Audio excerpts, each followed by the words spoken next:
I had,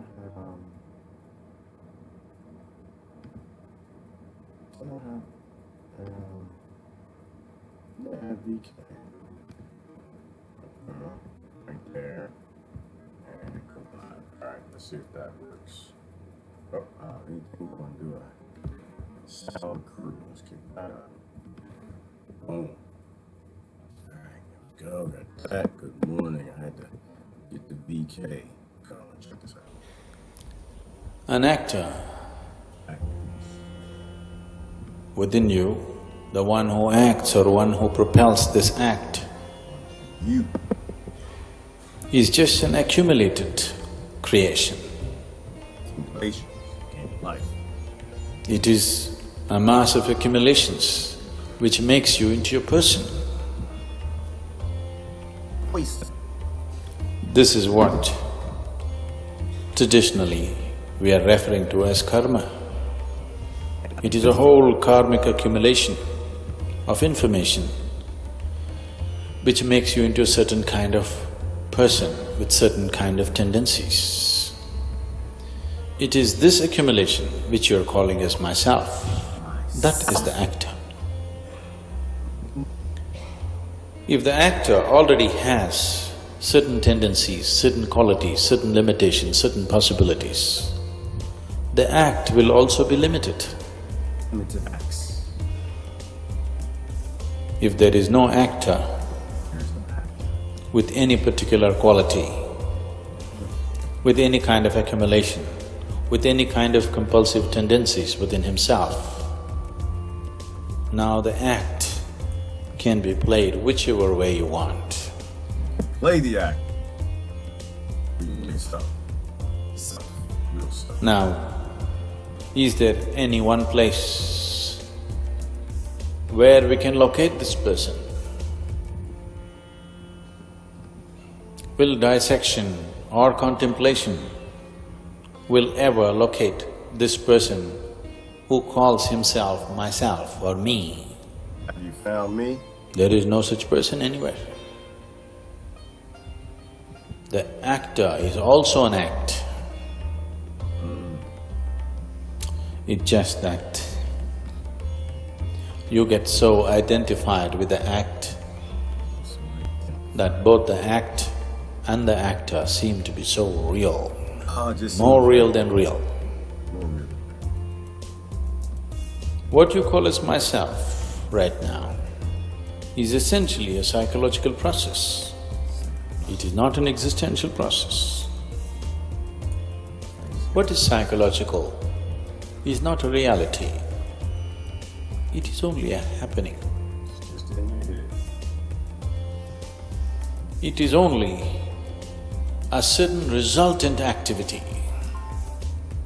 Because of a certain gathering of information, certain type of thought and emotional process is happening. If you take away, wipe out the information, there will be no such activity. The flower is real. The fragrance is also real, but it is a resultant activity. Because there is a flower, fragrance is happening. If you remove the flower… Sometimes the flower is funky, but we found that out the other day. Good morning, people, good morning. How are y'all doing this morning? What was that? That was from a great talk. You know what, this probably has to be one of Sadhguru's best talks by freaking far. It's called Sadhguru. You are an act, not an actor. You are an act. We be acting. We act, but we're not actors. We're not actors. We're not actors. We're born into roles. Did I post it? I don't know if I posted it. Gotta talk about identity. Gotta talk about identity a little bit. Still got people fussing at me. I don't get it, you know. Goodness gracious. All right, I'm gonna try to paint a picture. What is the name of that show with Simon? What is the name of that show where Simon sits back there and the actors go on stage? Well, they're not actors, the people who think they can sing. Some of them can sing, some of them like that dude who's, the dude from, where was he from? Gosh, I want to say he's from China, but that's gonna get me in so much trouble. Like, he wasn't Chinese, you're racist. He was like, she banged, that guy. What's the name of that show with Simon? And Simon sits back there and he's like a hard judge and he's just like, ugh. You get up there, you start singing, and he's like, I don't think you can sing. You can't sing that. What's the name of that show? Life is something, or what is that name of that show? This is the game of life, by the way. We're talking about identity today.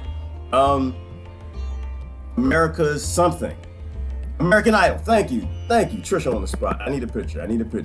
Because I feel like I'm Simon half the time. People get mad at me, and I don't know why they get mad at me. They get upset. Boy, they're flaming upset. You're trying to audition, and you're trying to convince me that you're a good actor in something, and I'm just like, no, you suck. You suck. I love you, but you suck. I know you think that you're a good African American, but you suck. You're not African American. You're a god. Okay? You're a spiritual creature. You're not Asian, you're not Latin, you're not American. They get on stage and they just get to singing, she bang, she moved. Got the outrage and put the emotions in their face, and I'm just like, no, you're not. I love you to death, baby, but you're not what the kings say you are. You're better than that. I need a picture of that, American Idol.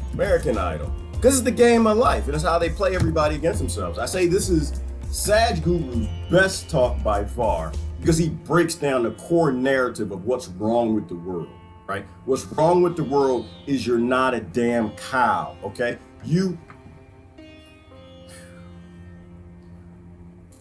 We are acts. We are not actors, right? We're not designed to be ruled and controlled by those who are born closest to us.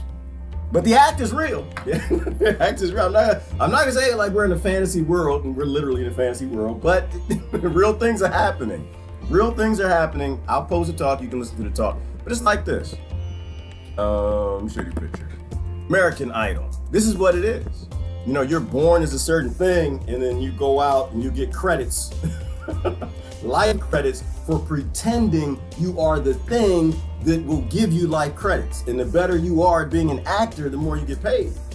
Uh-oh, so I already on. He's Korean.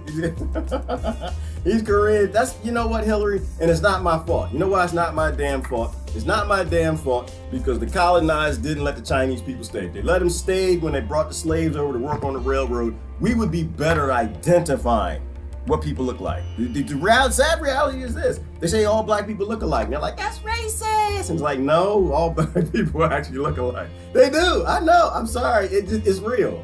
You know, yeah, all Asian people, yeah, they do. Yeah, if you're not used to looking at Asian people, they all look alike. If you ain't used to looking at black people, that's not racist. Literally, they all look alike. They got the same skin color, usual, you know, it's only 300 muscles in the face, something like that. Is it 300 muscles or 3,000 muscles in the face? There are only so many combinations of the monkeys, right? We all got ears, eyes, lips, nose, hair, and there are only so many combinations. You have to look at people more. You have to be able to sense and break down the facial features more before they stop looking alike. It's just the real talk. I'm sorry, it gets you upset, but all Irish people look alike. That's how it works. They all look alike. All the Scottish people, I know, they got kilts and bagpipes and that's just because we're born to be, the mind is a prejudice thing. Something he said this morning, and I posted it and I didn't even look at the comments because I figured the identity trolls are in and about. I get in trouble with the identity trolls all the time because I feel like I'm Simon. Where is Simon at? American Idol. Let's find Simon. I feel like I'm like Simon and people are auditioning. They're trying to convince me that they're Democrats and the Democratic Party is here to help me. They're convincing me they're Republicans and the Republicans are here to help. That they're conservatives and the conservatives, and it's just like, no, where's Simon? Is that Simon? That's Simon right there. I need a face because he makes that face. I watched the show like twice. And I didn't watch the whole show. I'm not a TV person. There we go. Simon. There we go. Look at that. Well, no, there you go. His face right here. I'm like Simon. Y'all don't like Simon. I think Simon is a genius. He's not buying the act. You were born there. That's not what you are. You were born inside of white skin. That's not what you are, and your skin ain't white to begin with, it's pink. It just lacks a little pigmentation because people walk too far north. We got to get past this identity. This is what's wrong with the world. The human race is wonderful, grouped. But in groups, we are a carcinogen on this planet. We are destroying everything and each other. All right, that's what I'm saying. This is one of the best talks he ever gave. They asked him in the very beginning, Because he said that he's an act. He's not an actor, right? He is on the earth, but he is not of the earth. Are you getting that? Is anybody picking up what I'm putting down? And that making somebody upset? They still want to convince me. They want to convince me they're Russian. I'm like, no, you're not actually Russian. No, you're born in that. It's a game of life. And the better you act, the better you do, right? Because the better you act, the more people will get in line behind you and believe that, yeah, that's what we are. We're Huns. Let's go dominate. And the way I picture it is every group, every identity is there for only one reason. Only one reason. And that is to continue this patriarchal idea that if you group up and got more people, you can deny other people rights or steal what they have. That's the only reason. That's the only reason. I know that's my perspective. I could be wrong, but are there any non-fantasy identities out there? Are there any non-fantasy identities in our species? Right? Anyway, good morning. How y'all doing this morning? I jumped right. Oh, here we go. Oh, y'all got Homer. I love Homer. Homer was at the identity. He was at the American Idol. I just feel like we're on American Idol and everyone's trying to convince that they know things they don't know and they are what they're not. And you're not actors. You're in a game of life. Your game is controlled by maybe 100 or so families and corporations and systems, and we don't get to get anywhere unless we stop playing the game. I'm not into adult games. I'm not into adult gaming. I don't have a game station, a Xbox. My kids have one.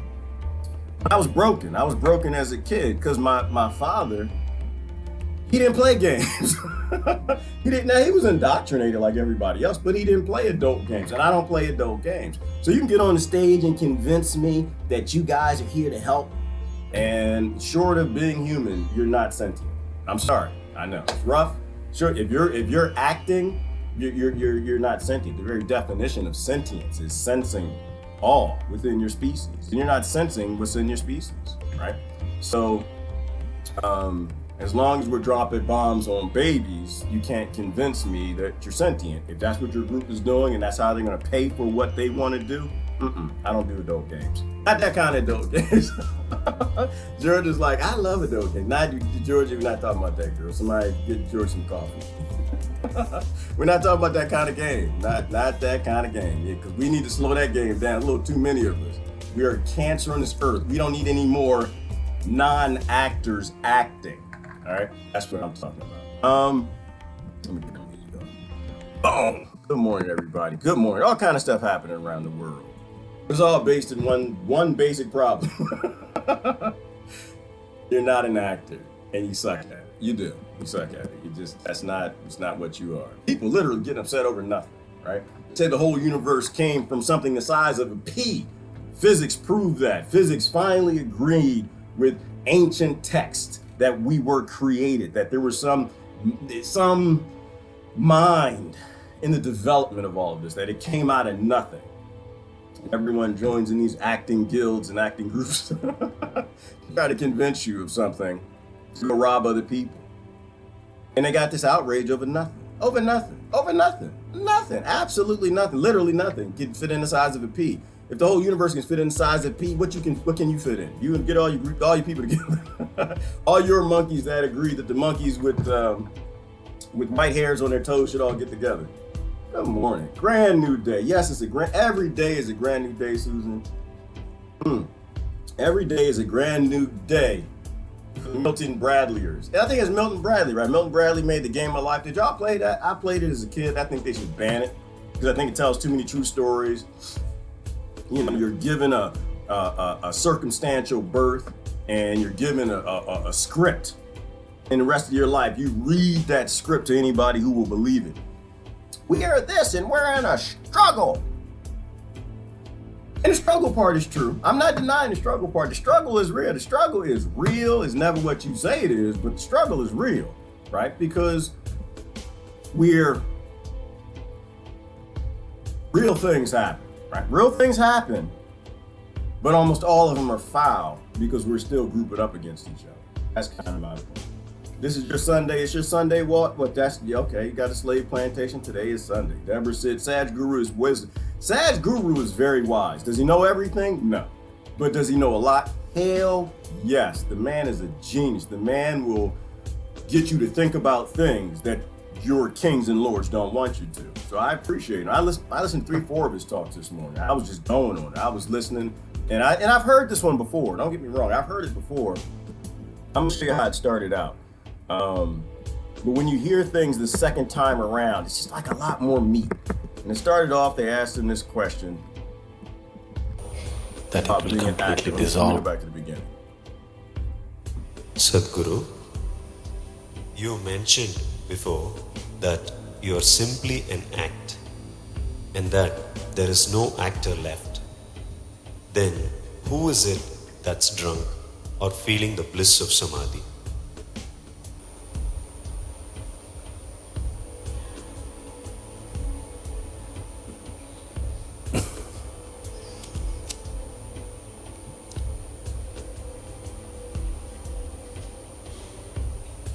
Processing time. Why do you think people drink? People drink alcohol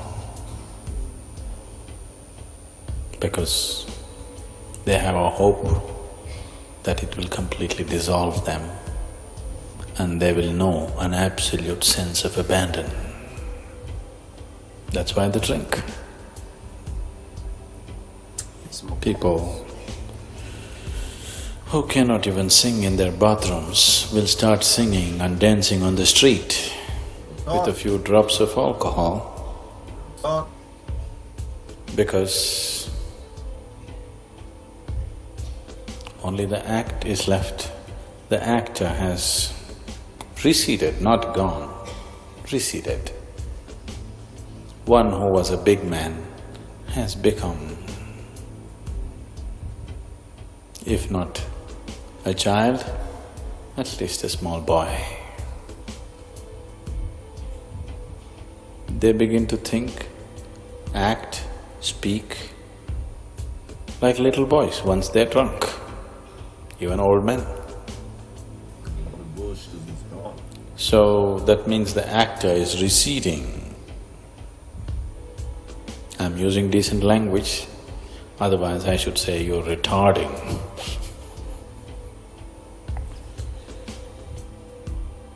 Retardation is a bad word only if retardation is half done.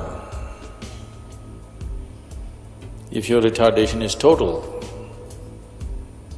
that means nothing is left. Growth means going up. To retard means to go backwards. If you are halfway backward, it's a problem. If you're all the way gone, no problem. So, if the actor is gone, if it's all just an act, who gets drunk? To be drunk also is an act. Do you get that? Is anybody picking up what this brother's putting? This brother is beyond insanely deep. Do you get that? Why do people drink? You get what he's saying? You understand what he's saying? You drink because it takes away the actor. Right? You drink because for a moment in time, you can become like a child again. You drink because you're locked into a game of life that's not of yourself. You drink, you want to feel high. You want to be yourself for a little bit. You want to take out the bull. And after a while, you do it to feel happy. You don't know why you do it, but you feel happy afterwards. Why? Because it takes away all of that bullshit. It starts ripping down those identities. It starts ripping down your scripts. It starts ripping down all those things that are not of yourself. And then you have people who take on lives of drinking, right? Because it makes it sustainable to not live your own life, but to live lives for kings and lords and be in conflict with other people you never met. I think that's the core of what's wrong with us. That's the core reason why we are a cancer on this planet. The core reason because we're retarded. I like what he said. I know you don't like it, and I'm not really worried about your outrage because I really don't care. I don't care. I don't care about your acting. I don't care about it. We've been retarded. We've been retarded, and we are retarded, and we need to get out of it, and we need to stop. We need to move forward. We've been taken backwards in time. We've been taken backwards to tribal monkey, tribalism, swinging from trees and stealing bananas. And they do that on identity. That's how they retard us. I don't know why people are still proud to be identities. Why are you proud to be owned by some group? Someone at the top who has a leader who is just good at acting and convince you that that is what you are. And there's no way on this planet that you are that. You have 7 billion different types of human beings in this game of life. But you still play the game. And as long as you play the game will continue. You know, like I said, I mean, the show is real. The show is real. We say life is a stage, and it is. And the show is real. People really get hurt. Bombs really drop. People really die. People are really in oppression. Those things are very, very real. But if you continue to play the game, it'll never stop. That's the point. Right? Every time it's your turn, and that dice comes around, and you know, everybody, they got the car. See these folks playing golf right here? Hang on. They're right here. Playing golf, they born in a nice life. Back here, and that's interesting that the minority car got like 4 kids. They had no golf clubs, but we don't. You know, but you continue. They need to. Oh wait, now they got one more back there. There's a musician. See the starving musician? He's back there with the guitar. Right? You're born in this, right? And you realize that it's not fair. It's not equal because everybody's born in different places and given different identities. But it's your turn to roll the dice, and they give you the dice, and you roll anyway. The reason the game continues is you continue to play the game. The reason the matrix can't drop and fall and break apart is because you keep eating the steak. You keep eating the steak. When it's time, when those dice come around to you, I'm white. I'm black. You know, I'm proud to be an American. And it's just like, man, like this is crazy. Like everybody wants to be a puppet. I gotta show you another picture. I think another thing that demonstrates this very well is how we tag cows. Let me see, cattle tags, right? You're born, and I like it like this because it makes people angry. I'm not seeing my angry faces yet, so I'm not sure if I'm communicating correctly the message, right? You're born, and because you're born on a farm in a certain cage, and you're good at this or that, making milk or beef, they tag you, and this is what you are. You are a minority here. You are a this here. You're a that there. And you proceed to continue to play the role your entire life. You see what I'm saying?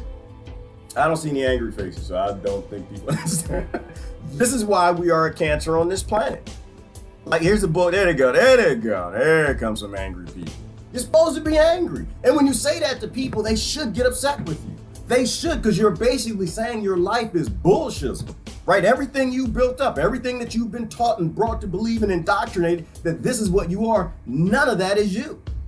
And that's going to make people angry. That's going to make people upset with you. They're not going to like what you're saying at all. And they're not supposed to.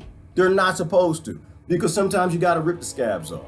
Sometimes you got to prune to grow. Sometimes you got to be upset because they're not, and take it for what it is. They're not upset at you. They're upset at the idea that they're living a lie. And they are. Look at this, right? You're not 26, right? You're not number 26. You tell people you're not number 26, they're like, yeah, I'm not a barcode. Yeah, I get birth certificates and social security numbers. I'm not that. But then you say a race or a religion, a gender, ethnicity, whatever that nonsense that they gave you that you think that you are, instead of being a God and a spiritual, amazing creature, then you get upset. Why do you get upset? Why do you get upset? Because you're indoctrinated to be upset, right? That goes with the role. You're supposed to have outrage. That's how it works. It's your turn. It's your turn to roll the dice, and this is what you are. You've been given that. Oh, look at these tags right here. Look at that. Oh, them nice. Oh, they got golden tags. Hang on, wait. Let's go back. Here you go. Because the tags are golden. I like the golden tags. Number 16, and I'm proud of it. Damn it.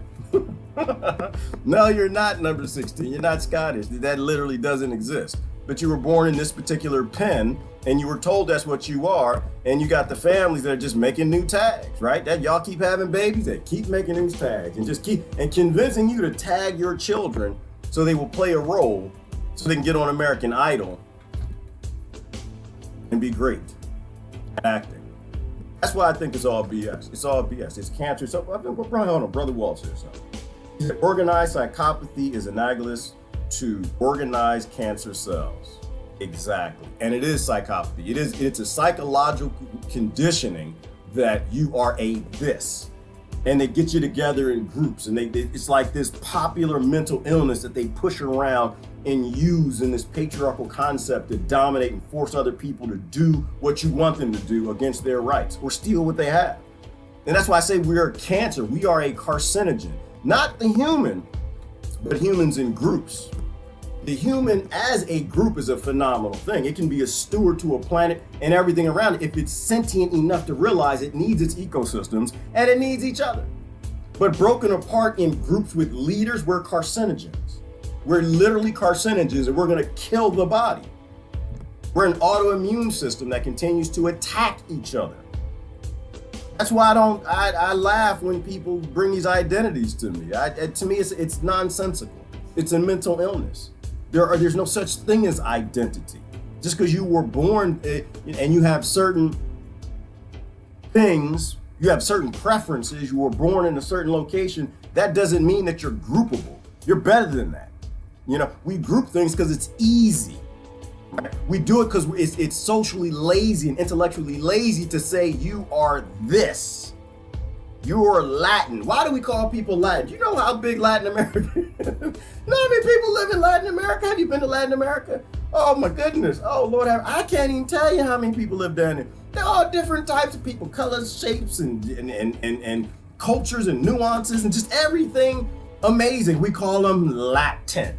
Why do we call them Latin? This one is prejudice. It's lazy. If you can group human beings like cattle, it's easier to refer to them. But that's what's wrong with the word. Simon says, be in the world, not of the world. Oh, Simon said that? The game Simon or Simon? Which Simon said that, Ron? The game Simon. Y'all remember Simon? You asked Simon the questions of the universe, and Simon, y'all remember Simon? I know y'all remember Simon. He answered everything. He knew everything. Simon, he's like your leader. He's like a politician. Y'all remember Simon? Somebody's upset. No, Simon didn't know it. Simon knew everything. Y'all remember Simon? What's it Simon says? Y'all remember Simon says? Simon tell you to do things and you go to do them. Hang on, let me bring it out. You see, y'all remember Simon. Right, hang on, here you go, right here. The kids are like, what the hell is Simon? That's Simon right there.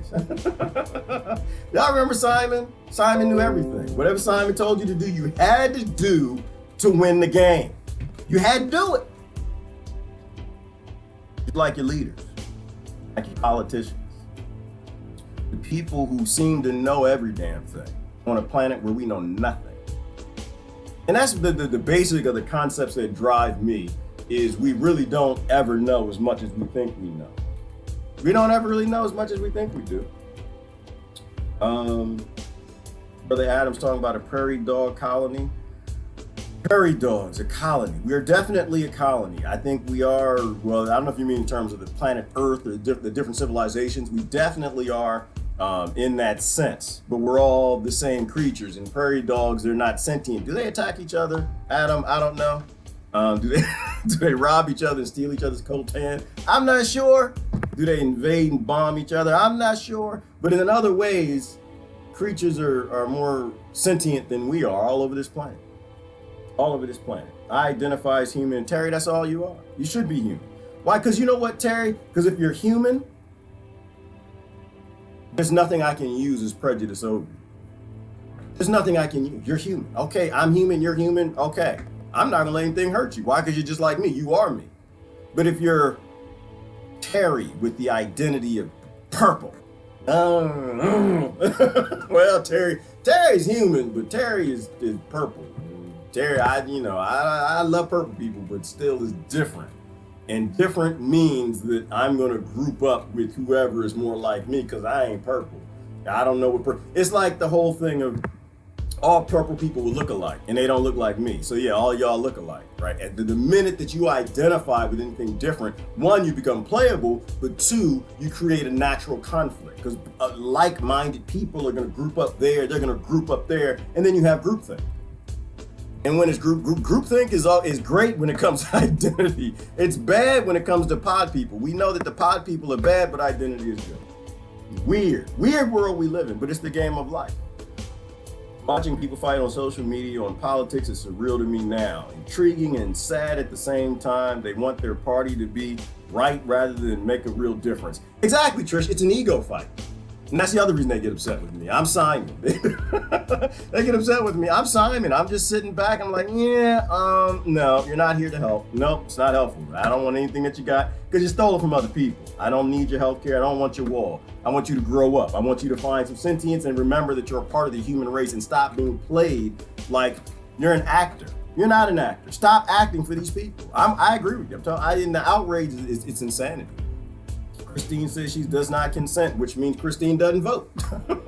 I'm still seeing ads, Christine. Every morning I get up, I see this daggone ad. Y'all see the Muppet ad? Every morning they sing to me every morning about how bad of a guy I am because I don't vote. I think it's the Muppets. It's the Muppets singing that. Something about Jerry doesn't vote. It's even my name too, kind of my name. They said Jerry's a bad guy. Let me see, the Muppets on voting. But they hang on, let me see if I can find it. I'd love to play that commercial for you. I'm supposed to get this commercial. Jerry's a bad guy because he doesn't vote. Every time as soon as I log on YouTube in the morning, the first commercial I see is I'm a bad guy because I don't vote. Anyway, I can't find it. I'm not gonna look for it.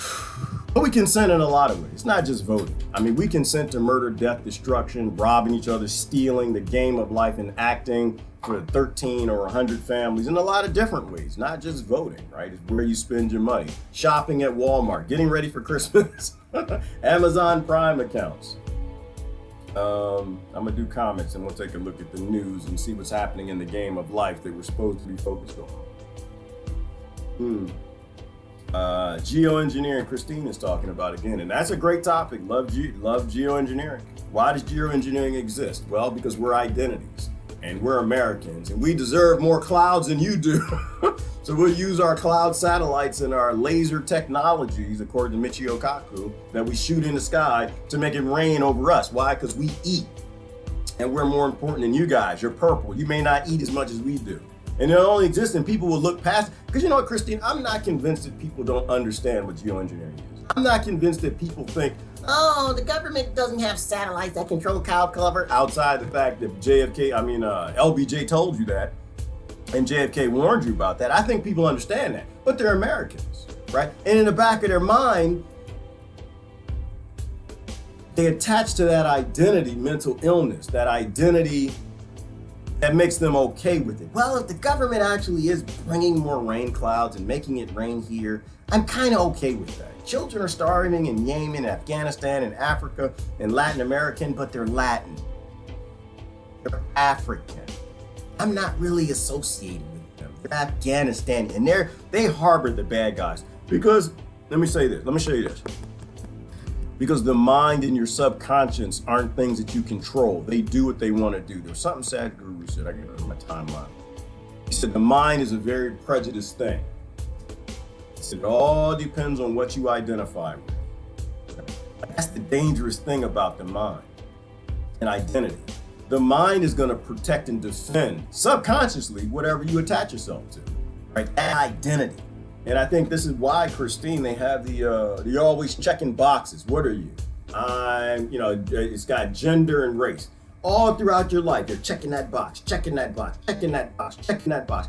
It is a confirmation action. You are programming your subconscious to be attached to that identity so that you subconsciously will make that decision, that apathetic, indifferent decision to anybody else, because you've totally bought into the brainwashing. You're playing the game of life, and by the end of your life, you were so invested subconsciously in being that identity that you're not, in acting in a role that was given to you. You deny yourself completely. Politicians are actors. Woke politicians are the best actors. They're the ones at the top. They're the ones who've succeeded at that role. They're the ones Simon couldn't get in. They're ones Simon couldn't, poke a foul in their singing. And then people line up behind them, right? Because the better you are at being a liar and an actor for identity and all of this nonsense, There's so many layers deep to it. It's insane because you got people who are racists attacking people who are nationalists. People who are nationalists attacking people who are religious. People who are this attacking that. And they don't even see to the core principle of how the fact that they're being played through these subgroups of humans and identity. Ooh, Christine, I like that. Christine got a bunch of comments this morning. Good morning, Gerard and fellow sovereign activists. I like that. I like the sound of that. Sovereign activists. Because if we believe in the sovereign of each other, we believe in the sovereign of the human race. We believe that we are sovereign and nobody has the right to take that away. No system is sovereign. No nation is sovereign. No groups are sovereign. Only biological creatures are sovereign. And they're above all systems and subgroupings and forms of governing or democracies or whatever this nonsense that people come up with. I like the sound of that. That's interesting. Thank you, Christine. We need to chew on that for a little bit. A sovereign activist. It would be nice to give humanity a rally, a label that everyone can associate with, right? Because all the labels are dangerous. All the groupings are dangerous. All of them are if they exclude just one person.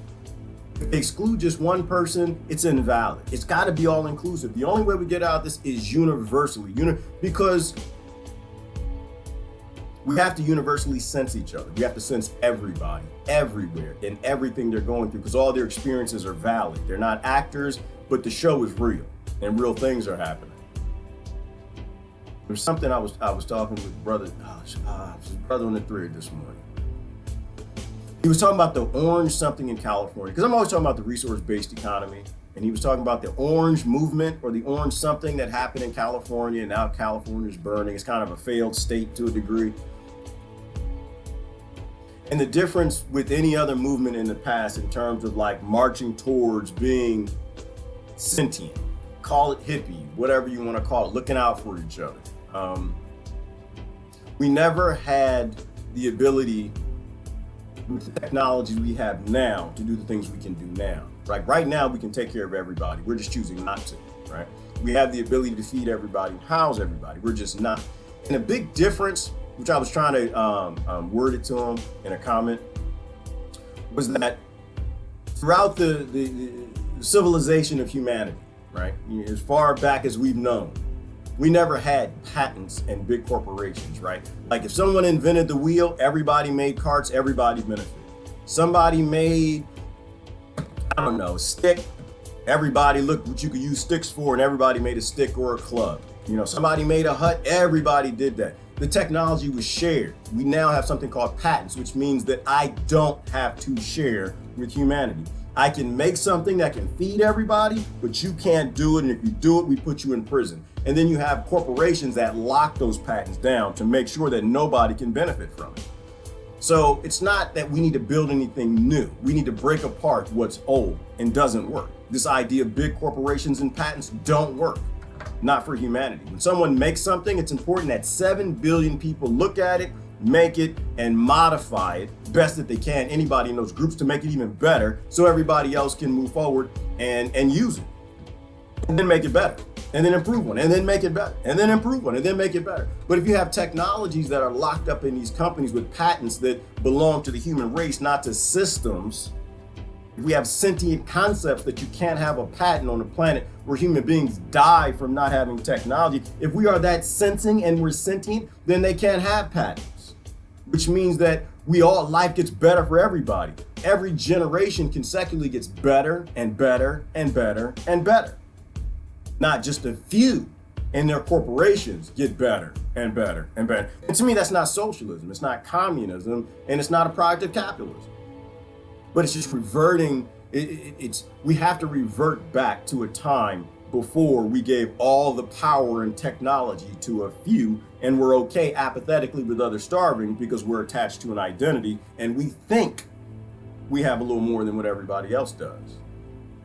Yeah, Courtney, and people drink to forget. And I think that's a side effect of a decaying societies where you have so many people who drink and take things that hide the bull shizzle that life requires that they do. That's an indicator of a failure of society. So like alcohol, but different. Absolutely, Adam.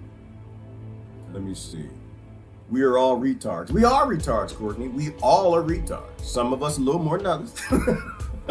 Some of us got a little more issues navigating this life than others. But some of us were born in places where you're gonna be retarded more, right? You're given a little more of that warrior fight within through scarcity. And but anyway, that's what I was kind of explaining to the brothers, is that, you know, all we need to do is go back to who we were and come back from this condition of being retarded, like Courtney's talking about. We retarded back beyond a time when we shared technology, you know, and we need to go back to sharing technology. And that's what I think the new world is. I think adults only have one job, you know, the mature ones of every single species, and that's to make sure the next generation is better off than what they are. That's it. And if they find joy in doing that, then, oh my goodness, the amazing things they can do. But right now, we're locked into a place that people are given identities, and some people just identify actually with themselves, which is kind of interesting.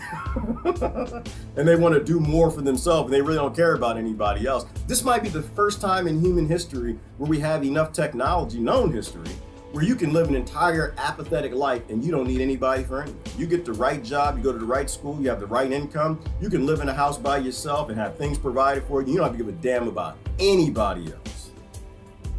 That's how much we become a failure. I won't call them of our successes. Certainly a failure of our creations, but I won't call anything that we've created right now a success.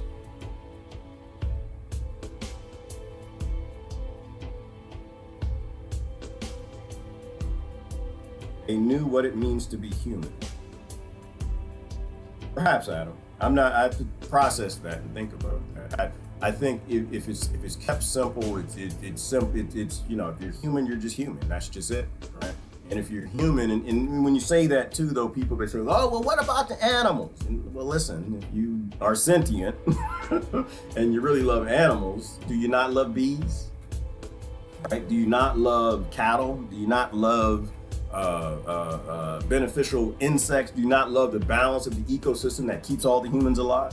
Right? Animals come with us, right? And that's the reality. It's like there is no being human without its ecosystem. Without its ecosystem, we're nothing. And so, but to be human, I think if anything, it's just to delete the subgroupings, right? It's just to stop playing this game of life, to stop playing the games of economies, right? Like there's something else I posted I'm gonna mention here. Like we all draw a breath, right? We all live.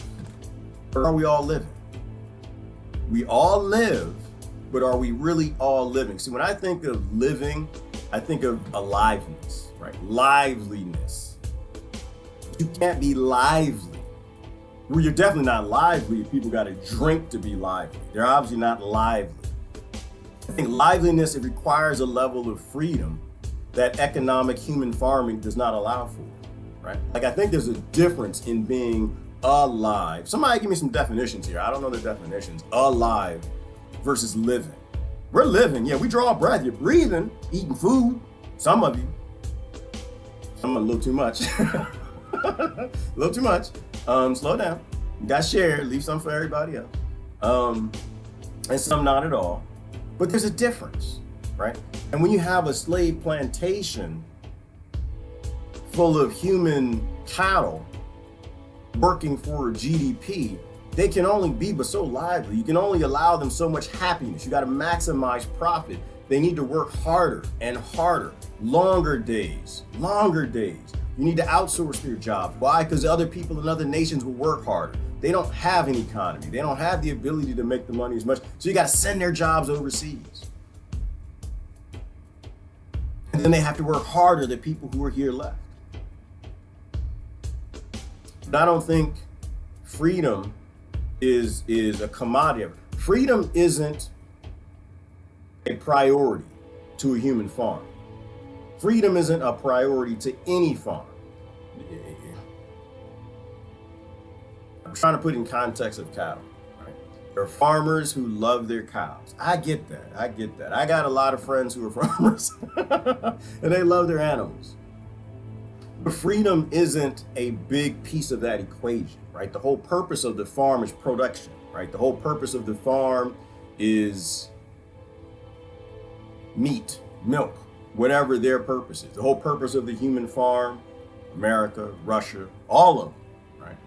It's GDP.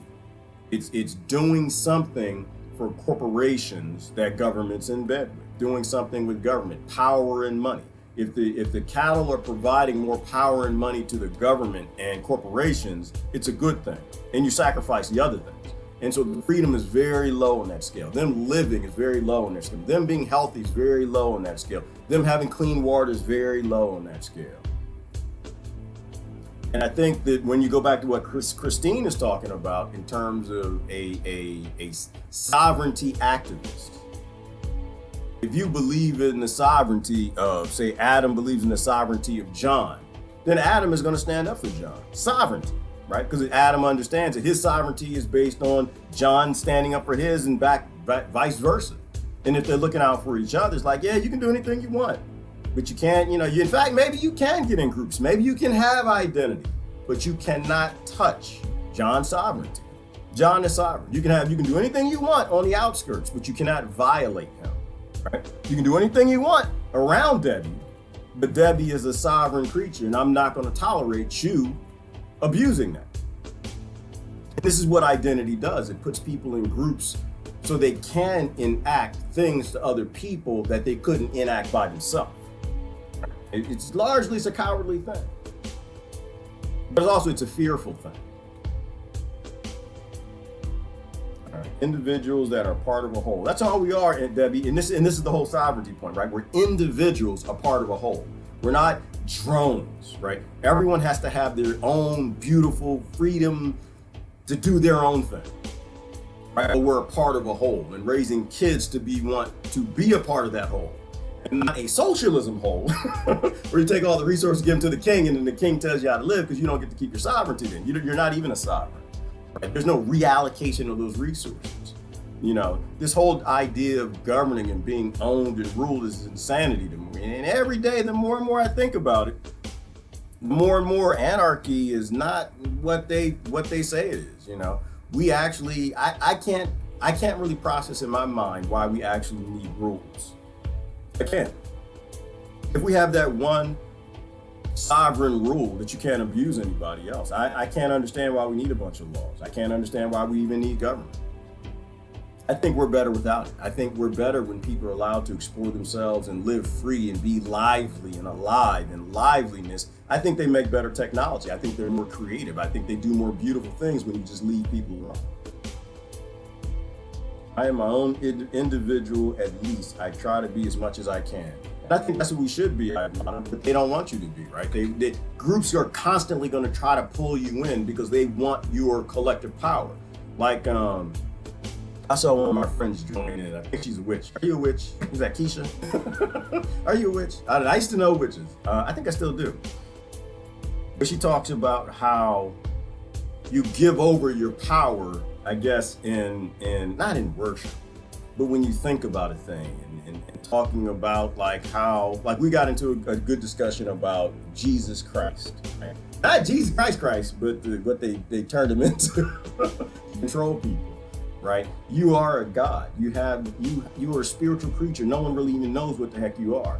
But if they can take your collective energies, right? If they can get you to worship and put all your energies in one location, like for a GDP, then they're more powerful. And so while Ivana wants to be her own individual, her own self, there are constant groups who want to pull her into their fold.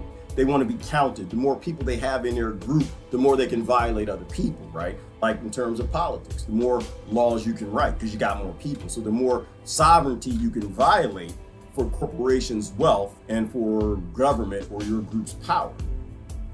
A group that always has leaders that always turn on the group.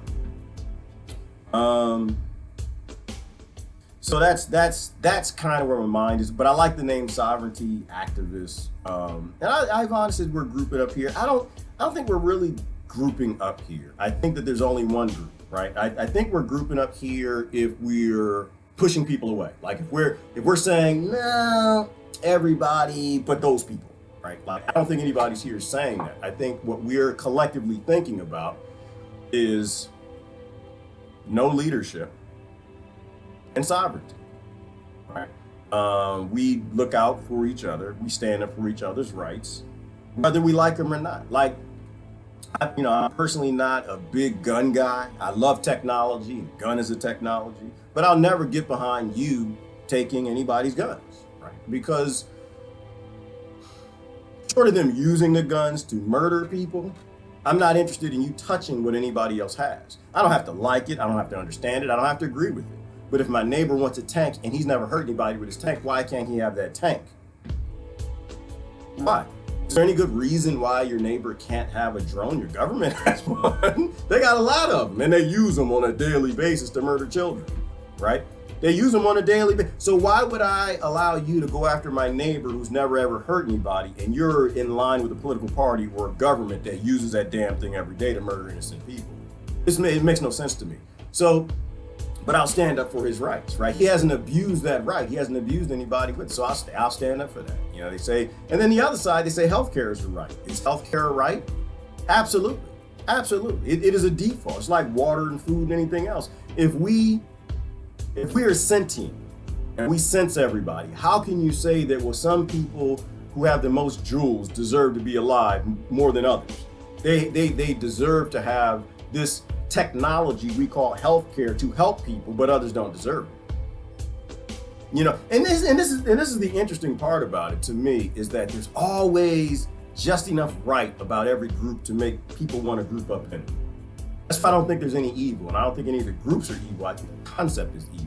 But it's just grown into this methodical thing like THC and cannabis, where it's evolved over time because we kept just fine-tuning it for one particular thing.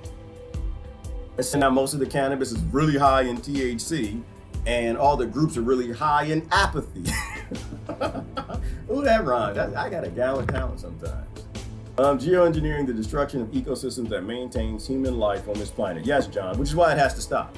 The only reason people deny geoengineering is because they're in a group that tells them geoengineering isn't true. And they're in a group that they think it's beneficial to their nation, or their nation has the most technology. And to me, I can't get on board with that.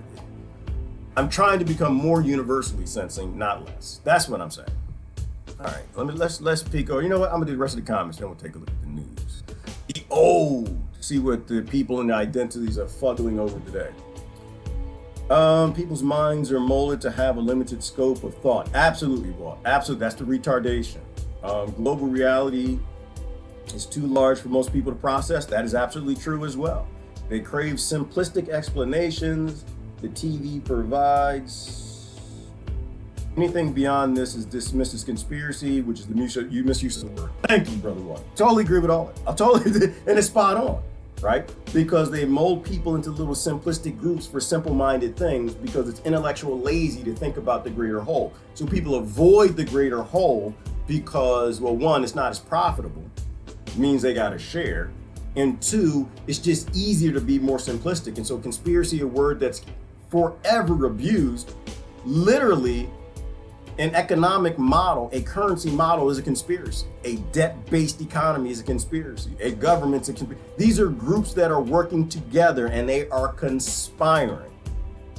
Now, whether it's for you or against you, every race is conspiring, right? Every religion is conspiring. And so to be a conspiracy theorist on a planet full of groups that are all conspiring is dumb. It's the dumbest thing I've ever heard. That's why I laugh at it. People are like, oh, conspiracy theorists. Yes, you know what planet you're on, don't you? You're not on Mars. You're not on Mars, right? They're conspiring against you. I like the line in, what was that movie, Training Day? Where Denzel told the trainees, you better learn that Spanish, brother. You better learn that Spanish. Why? Because they get you. They're conspiring. All these groups are conspiring against you. This is why I'm anti-group. I'm anti-group. I grew up with the blacks. I know what they're up to. I know what they're up to. Not most people. Most people are just born and they kind of go along with a group. I grew up with the Christians. I know what they're up to. Trust me. Most people are just good people and they're just born into it, but they're playing the game of life, which means that if there's more of them, it's going to suck for you, right? If they got more gunpowder and more ships and cannons, it's really going to suck for you. It's going to suck for them later too, because the leaders always use the apathy that you allow them to deploy against other people, and they'll turn around and use it against you too. That's how that works. All right. Let me see. I'm trying to get through a bunch more comments.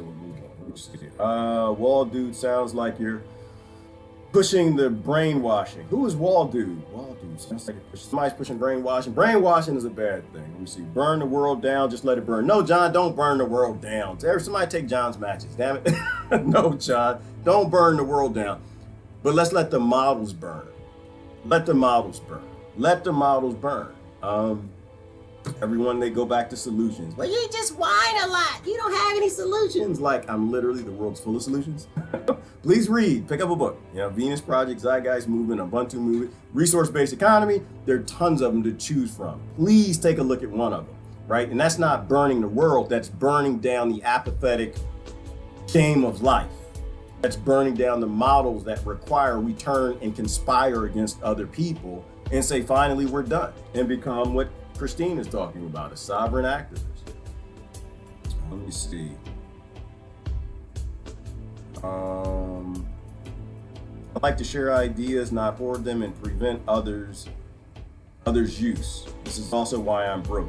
Yes, Deborah, you're broke, but you are full of life and love, though, right? Like, that's sharing ideas. Ideas are more powerful than anything, right? This is why patents are so dangerous, you know? And so while you might be broke economically, if we know economics is a lower vibration, we know that money is a representation of human labor and slavery. We know why money exists. Money exists to get people to go do things. That's why they created it. Money is barter, right? You know, to be broke and not have the thing that an ultimate barterer decide that you won't barter for chickens and barter for cattle and barter for tractors and barter for crops. You're only going to barter for this one thing that I have the most of. That's not broke. That's beautiful. That's beautiful. You got to be beautiful, and you got to be able to willing to walk away from that ultimate bank barterer that created this fantasy thing. Because it's like it's every time I mention money, people they get weird, right? They get weird. Like, money's not bad. I just said, no, money's not bad. But we're not evolved enough for money. And if you really think about it, it is just barter, but it's bartering only one thing. Why would you give any one group or person or family the ability to dictate the value of what millions of other barterers have other things to barter with? The very concept is corrupt. The very concept of money is a conspiracy if you really think about it. So not being, you got a bank account full of conspiracy. Why would you not be a conspiracy theorist? Why would you not look for problems in literally the things we need to eat, food, and have a life are a conspiracy? Right? Conspiring. All right, let me just get to some more comments. I want to kind of get down to the bottom real quick because I don't want me ranting my big mouth before we take a look at it. Power to the people, and that's it, Amanda. That's it. Power to the people, not power to the systems, not power to the party. None of this blue, no matter who. None of this Democrat, Republican, American, national. None of that crap. Power to the people. That's it. Power to the people because you're a people. You're not a Democrat. You're not a Republican. You're not a conservative. You're not any of these dumb identities. You're a people, and all those systems kill people. So sentience is just that, being able to sense all the people. And if you can sense all the people, you wouldn't be in a group that's murdering people, especially little people. Oh, don't get me in trouble with Ty. I didn't know Ty was there. Little people. I believe in little people, but not from the sake that you use little people to abuse big people, from the sake that big people should never abuse the little people. Babies, little kids, never. Our purpose as the big thing is to defend the little thing, right? It's not to say that they're better, it's just to say that they are our future. And if we don't look out for our future, then we're dumber than monkeys, we're dumber than cockroaches, we're dumber than cattle, we're dumber than every other creature on this planet, and make sure the next generation is better off than the current.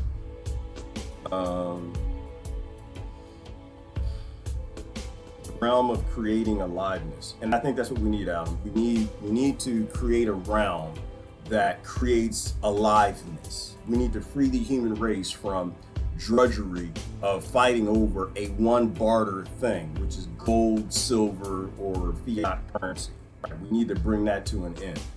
You know, and the beautiful thing is we no longer need it. It's there, but we don't need it. We're letting them keep a monopoly on bartering, but we don't need it. We have the automation and technology to take care of everybody. You just got to remove the patents in these big corporations and allow it to be deployed. Damn it, it would be nice to have a government that did that sometimes, but they don't do that. They're in bed with the cronies.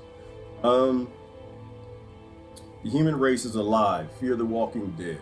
The human race is living, John. I'm not sure the human race is alive. I think the human race is living. I mean, it eats food and it walks around, but damn, it doesn't like to eat brains. The human race is in a zombie format right now. We are unfortunately in a zombie configuration. We are all these identities, and the identity groups say we need to eat their brains. And so everybody in that group gets together and they get that proud brains, right? And they use that force to go eat somebody else's brain. So the human race is, it's alive, but it's not living. And we should be fighting to bring the human race back alive, right? We still ask people, what do you do for a living? And they answer with slavery. That always got me, John. That always got me. What do you do for a living? I'm a banker. What do you do for a living? I'm a nurse. What do you do for a living?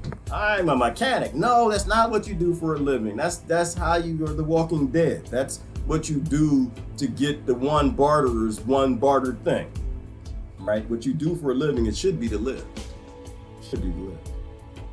Kelly asked, why am I so serious? Because I'm only on like a few cups of coffee. Both fine required that I stop drinking so much coffee. And no, that's not the reason why. I'm tired. I didn't sleep last night. Oh, I slept all night though. I mean, I woke up throughout the night, but I think if you wake up during your REM cycles, it messes you up. I always listen to stuff when I sleep, so I was listening to, I don't know what it was. Some quantum physics something. Which is a dangerous thing. Don't ever do that, because the algorithms, they'll like keep replaying YouTube videos to indoctrinate into your subconscious. Like they don't know that I know that they do that. And it's a hilarious thing. The learning software does that. It literally queues up the next video after you go to sleep and your conscious mind isn't focused on what you wanted to focus on. And they play the indoctrinated stuff while you're sleeping. I know they do that. When I wake up, I'm listening to, like, it's not talking about like, you know, free energy. It's talking about we need to go get the petroleum videos. Being alive is feeling all the good senses, being fulfilled as you live. For me, it's more good feelings rather than the other negatives.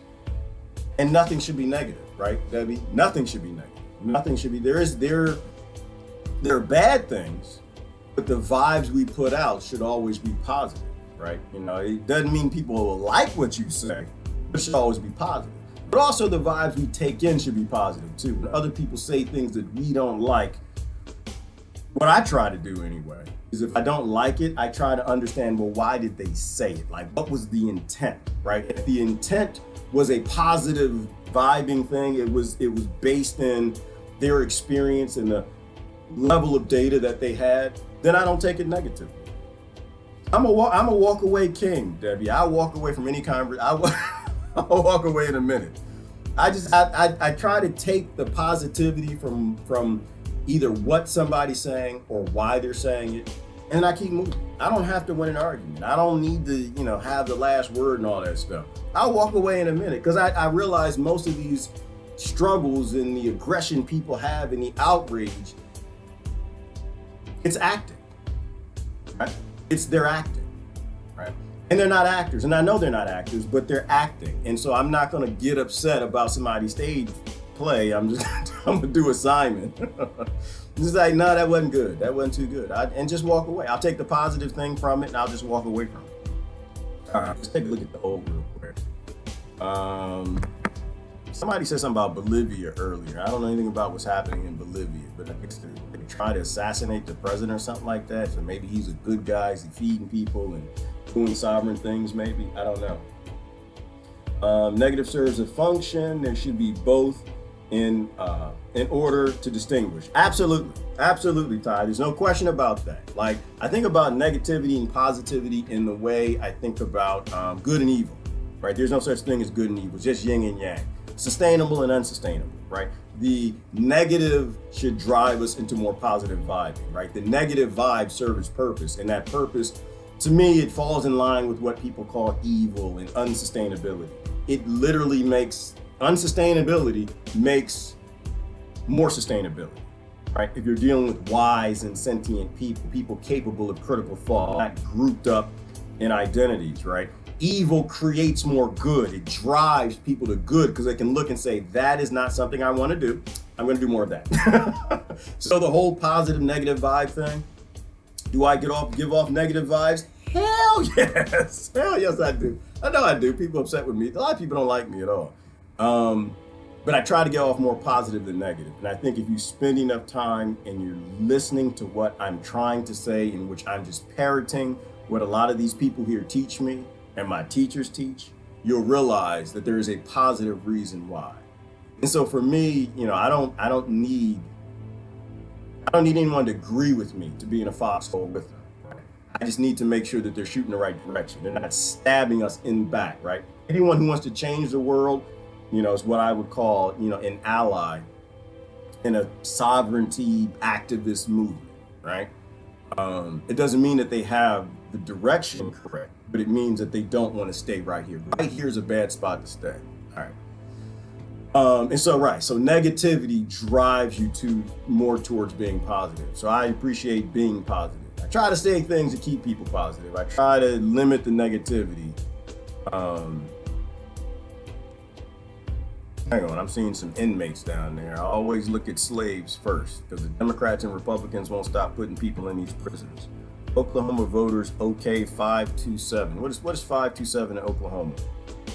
Sentence commutations. Oh, y'all freeing more slaves. See, that's a good thing. That's a good thing. You shouldn't be, oh, this is scary. We're releasing people from prison. No, that is a good thing.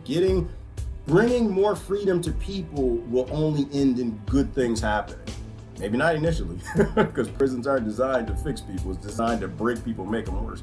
But we should always be fighting to free more people than to put more people in cages. That's why I don't get down with the impeachment. I'm not down with that. And I'm still 100% against impeachment. I don't care about whose butt's in the chair. You know, if you just want to take over the oppression engine and drive more oppression, you're vibing in a place that I don't want to be. My interest is in freeing people more and more. And if you have an issue with whose face is in front of it, then you at the principle don't actually agree with freedom. You at the principle don't actually agree with being anti-war. You at the principle don't agree with sovereignty. At the principle of it, you just believe that you want your identity group to be in control, right? So I'm against all types of impeachment. I'm about impeach the system, impeach the model, impeach the oppression, impeach the enslavement of the human race, impeach the Federal Reserve, impeach things that matter. The butt in the chair and the face at the top does not matter. Let's see, conflicting reports about attacks on U.S. troops in Syria. U.S. troops should not be in Syria. Why? Because Syrian people are our cousins, and our troops are there to defend us, not to go out there and fight for oil companies and steal oil. Which is why I appreciate the guy that's in the White House, not the guy, but the act of saying the honesty, that we're there to steal the oil. I'm glad he said it. Now we can make a good decision based off of that. I don't want somebody back in office that makes lies sounding good. President Trump honors nationals at White House. I don't know who the nationals are. Nations don't exist. It's just corporations, and they own interest in lands. The nations are for fools who have no idea how the world works, not really interested in the national identity. You know, but that is definitely one place, good and bad. That's one place he fails, is he definitely goes with this nationalism stuff and doesn't spend any time talking about the Federal Reserve and banking and what actually owns our nation. You know, USS Liberty. Like, when are we ever going to have a president that talks about the USS Liberty? When are we going to have a politician that even mentions it? No, they don't even mention it. They don't touch it for a reason. They're being controlled. They're owned. They're owned and they're told what to do, which is why they won't talk about how many sailors died on the USS Liberty. And America still doesn't even acknowledge the fact that they died, because they're okay with it depending on who murdered you.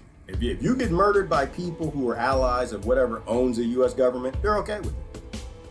You know, and so that's why I'm saying. That's why I don't do any identities. I'm done with all. I'm not acting. I'm not playing life. I'm trying to live life and be alive for life. And so I'm not gonna let anybody control me and tell me when evil is good, when negative vibes are positive, when unsustainability is something good based on the identity of whoever we put in the worst positions. What is this?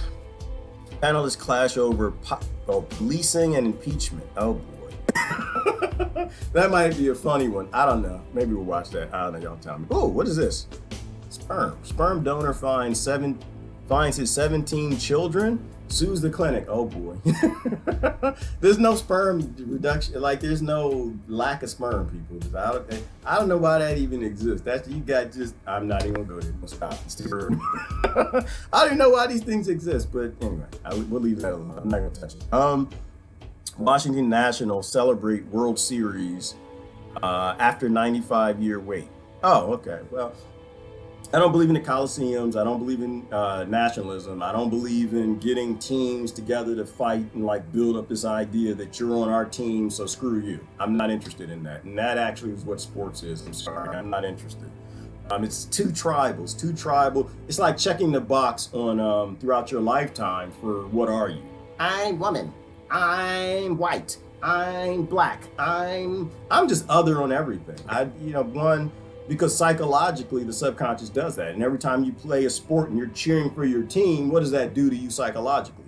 It reinforces this tribal, subconscious, false reality that you need to be in conflict with other people. At some time down the road, games will just be games. But right now, when people die for tribalism, we have to have a lot less of it.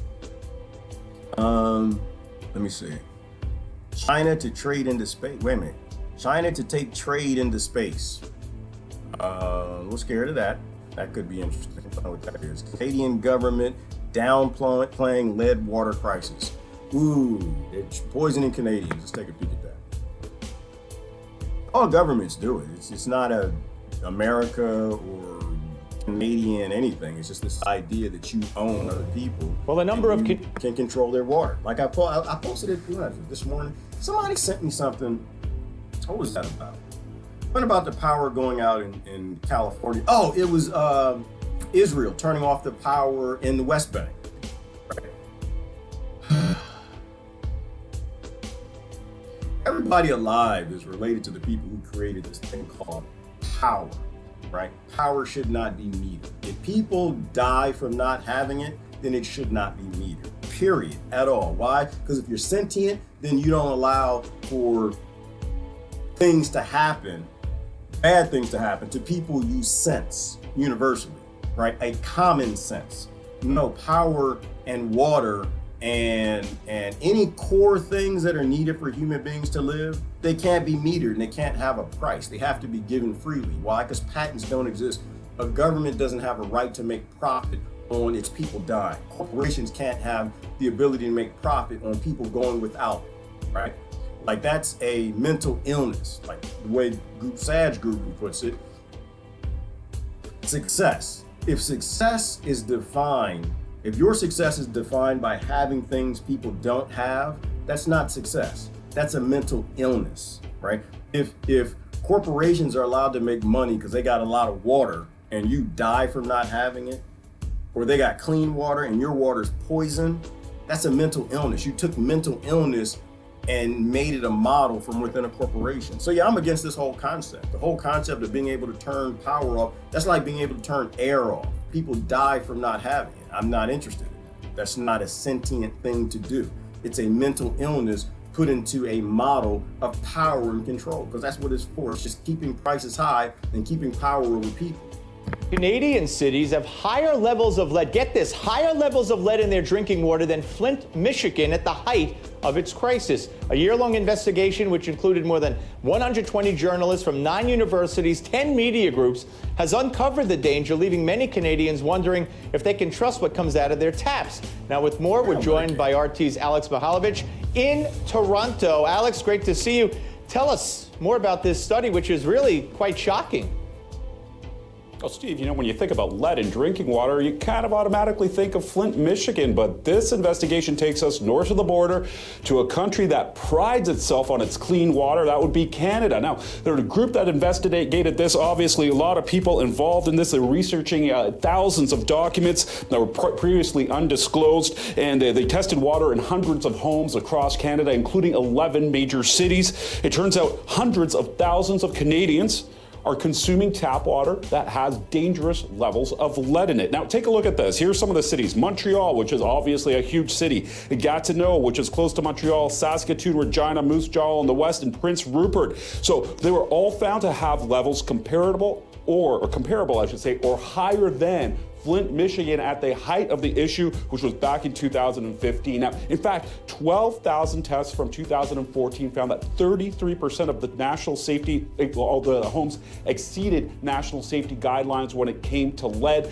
Now, just to put this into perspective, in Canada, we're talking about 5 parts per billion. In the States, it would be 15 parts per billion. That's the national guideline in the States. But even with that guideline, 18% of houses that were tested would fail here in Canada. Now, some of the highest levels, and this is a shocker, are found in schools and daycares. And as we know, when it comes to lead poisoning, children are the most susceptible to this and the most in danger of being poisoned by lead and other health effects that come from that. Let me ask you, Alex, what has the Canadian government been doing about this? Is this all new to them, or have they known? What's going on with fixing the problem? Good question, Steve. It looks like they've done little to nothing. I mean, we do have a guideline, like I just mentioned. There's a lot of talk about it, but there is really nothing that the government does about this. So although they have recommendations, which are federal recommendations about how much lead is allowed in water, really the agencies that test the waters when it comes down to it, which aren't necessarily tied to the federal government, don't even have to tell residents. They don't have to disclose the fact that their levels of lead in their water is higher than it should be. So just last month, the province of Quebec, which is the French-speaking province in Canada, they were talking about this. They were saying, you know, well, a lot of our infrastructure might need changing, but hey, don't worry, anybody. Your drinking water was safe. Well, we just found out Montreal is one of those main cities, as well as Gatineau, both in Quebec, that the drinking water is not safe. So break that all down. This situation paints a very different picture than what people are being told. And as it sits right now, we don't know what the government's going to do. All we know is that some infrastructure is crumbling, and it could potentially cause people to be very sick. You know, in this day and age, Alex, it's amazing. But thank you for the report. Keep us updated, please. No, actually, it's not amazing. It's not amazing. Isn't Canada one of those companies that's like sending billions of dollars of weapons overseas? Isn't Canada always with us? What's the guy that's up there? What's his name? Trudeau? I don't know. I don't even know the names of the kings and lords anymore. I really don't keep track. But if you send billions and billions of dollars overseas, you're busy making weapons to go murder people, and you can't even give your own citizens clean water. You're not a government. You're not a government. You know, criminal, right? Criminalis. I agree. I like to say it the right way, Jack. Criminalis. That's what they are. They're all criminals. You know, you're not actually working for your people. You're working for corporations. And part of it, you know, I wonder, you know, would the tap water be poisoned if all the wealthiest had to drink the water? If they didn't have any bottled water, it wouldn't be poisoned. It's owned by the crown. Is it, Jack? Okay, they got a Rothschild bank, huh? So they're owned by the same crown. Things that politicians never talk about. I love to talk about Rothschild central banking because they don't. And if they don't talk about it, then it means it probably is something along the lines of true. They're freeing some slaves. Let's take a peek at this. How can you give your family the comfort and reliability you want and lower your energy bills too? I don't agree with, what is that called? Reparations? I don't agree with it. I don't agree with it at all. I don't want nothing to do with it. All you have is current slave owners and slave catchers and those in the slave industry trying to get people nowadays to agree with it. That's all. They get you upset about slavery 300 years ago, and they try to get you to collude with slavery today. So no, I don't want any of your profits from slavery. That's why the North went to the South. People say, oh, the North went to the South to end slavery. No, they didn't. They went down there for the tax dollars, okay? And they're just trying to get you to agree with the tax. And they call that tax, I don't know, reparations. They call that tax universal basic income. They call that tax a law. And I'm not interested in colluding with slave owners 300 years ago or the popular ones today, because the ones 300 years ago were popular. I know that sucks, doesn't it? It's supposed to make some people upset. It's supposed to make you upset, right? Because this is the game of life. This is how they play people against people. They play all the poor people against all the poor people, and they just can't figure out the game works on identity. That's what I'm saying. Stop acting. Start living. Become alive. Stop acting. You're not an actor. You were just born given a script. Don't play the role. Hello there, I'm Manila Chan. You're watching In Question, broadcasting live from RT America National Headquarters in Washington, D.C. Here are the stories we're working on for you today. First off, northern Syria, still a very volatile region. Over the weekend, a U.S. military convoy coming under fire there. This as Turkish leaders are preparing to send ISIS not that I for don't the care Syrian about that, government. So if they do follow through with is the big question right now, and when the United States announced that they were withdrawing troops from right back to where they came from. Now, Turkey's interior minister spoke out on that region, so it's unclear if Turkey is actually going. Director of the Education and Employment Ministry. He's also the former state speaker of the House. Chris, thanks for being with us. So what is the significance about this recommendation by the Oklahoma Pardon and Parole Board and Governor Kevin Stitt, who has called the move, quote, implementing the will of the people? Sure. So it's super significant, and thank you for having me, by the way, but this day is... Pause. Hang on a second. Hang on. The will of the people. What is the will of the people? The will of the people is what the people want to do, right? And if you have mass incarceration, it means the people don't want to do the laws, which means that people don't want the laws. And so I think by this, in terms of me, the way I think of it, if you're talking about a mass release, it's called in mass doing what the people want. If you have mass incarceration, it means in mass people don't want to follow the laws. It means the people didn't want that. Corporations wanted it. Legislators wanted it, not the people. So doing the will of the people, if you think your political party's doing the will of the people, they'd be deleting the laws. That's why you have millions of people who go into the prison system, because the people literally don't want the laws, by definition.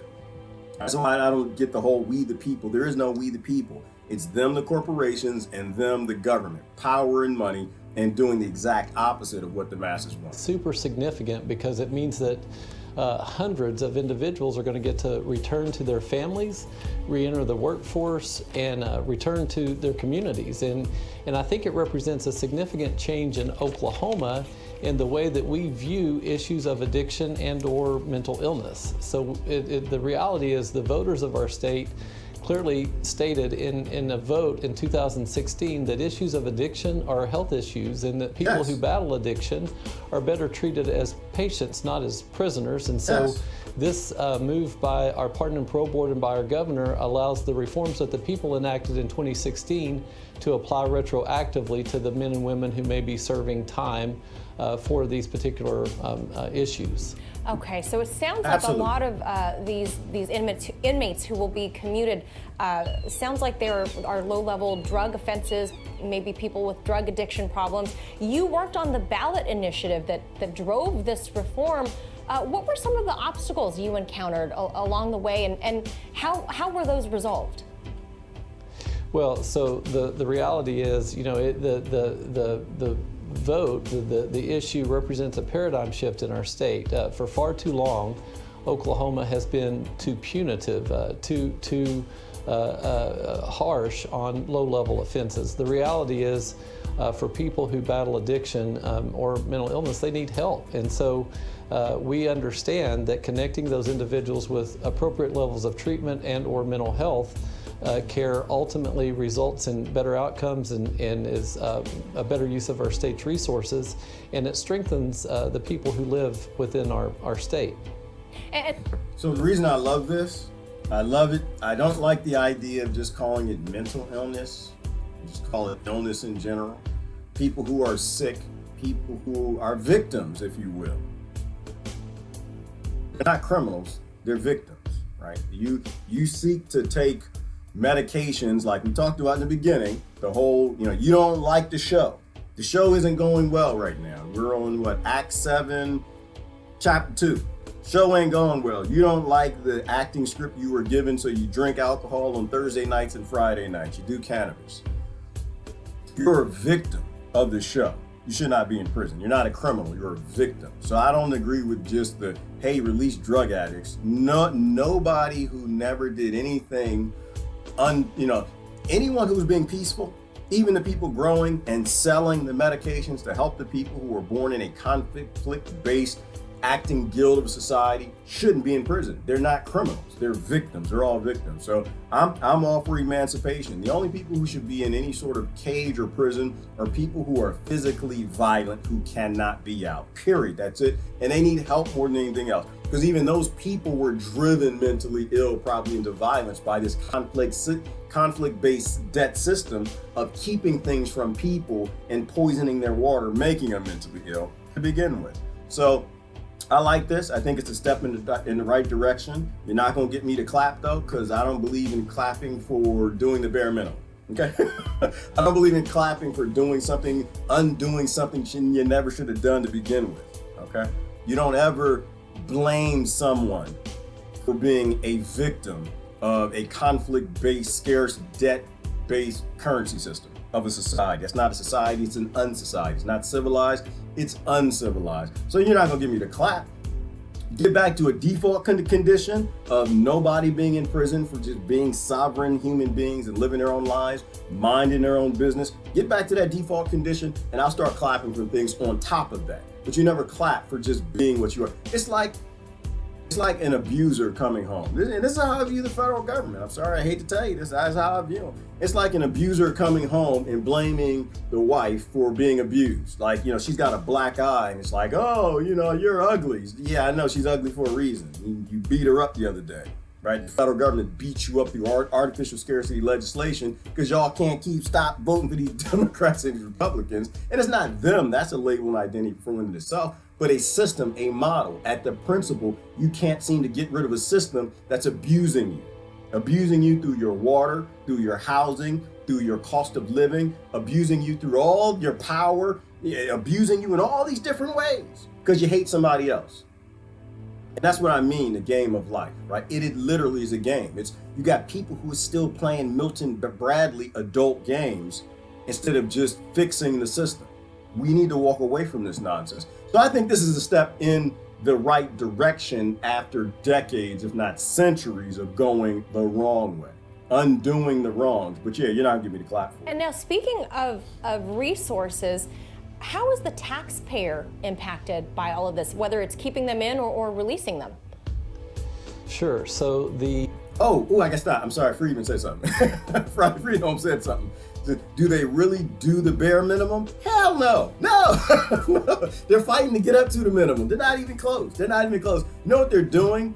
They do what keeps us believing. That's what they do.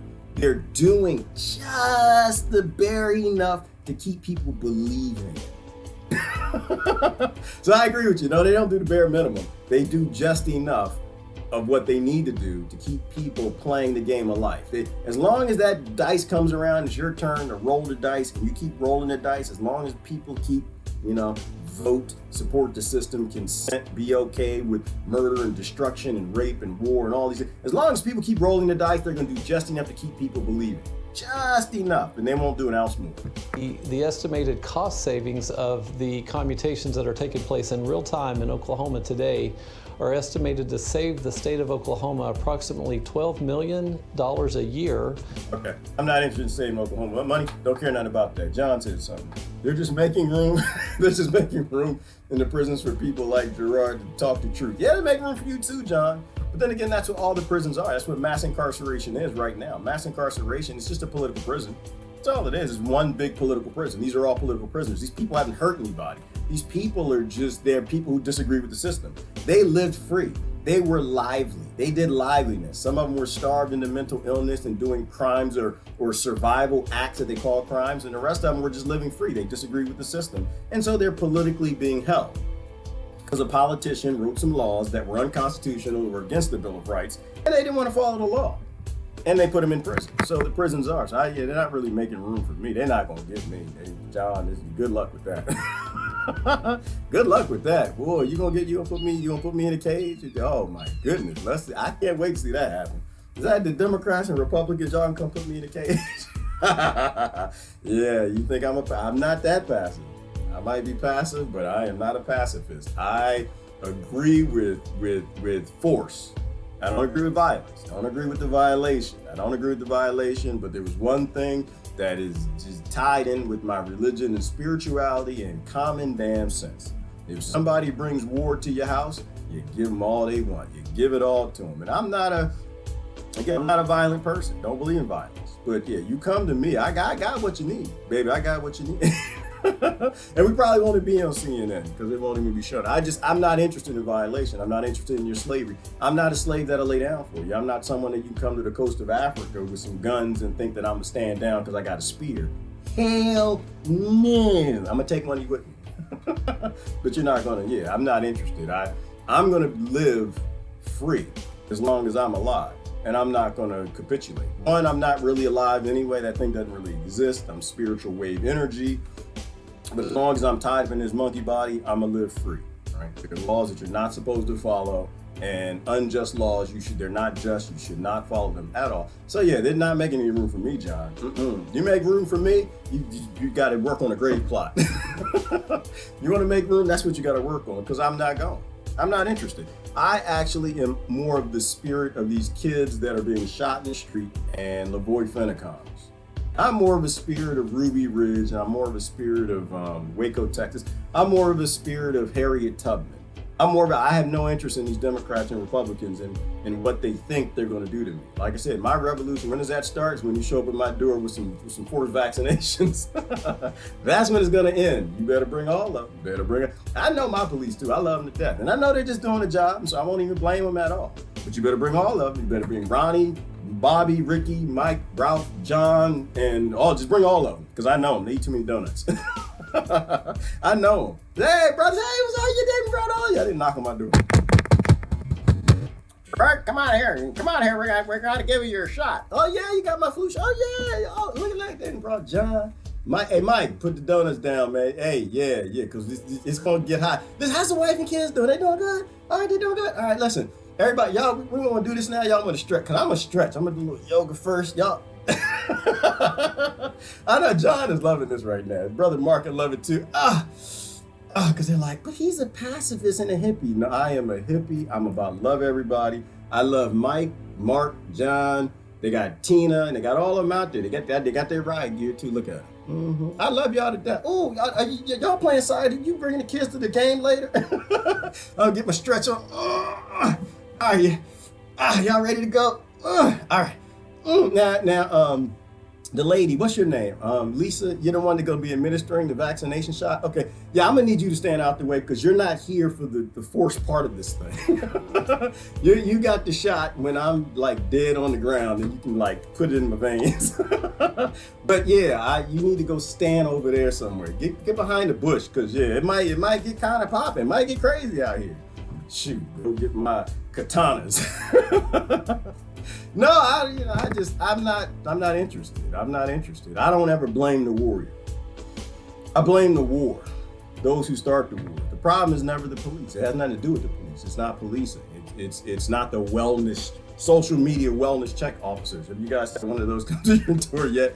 You're not performing well on social media, so they send some people with guns to see if you're okay.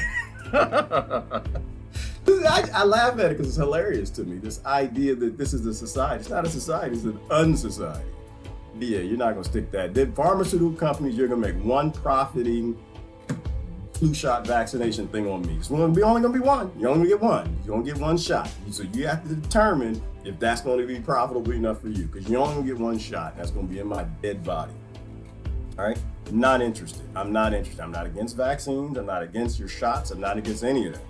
I'm against the idea of violations. You forcing things on people, never gonna happen with me. Somebody said the movie Harriet was good. Did y'all see that?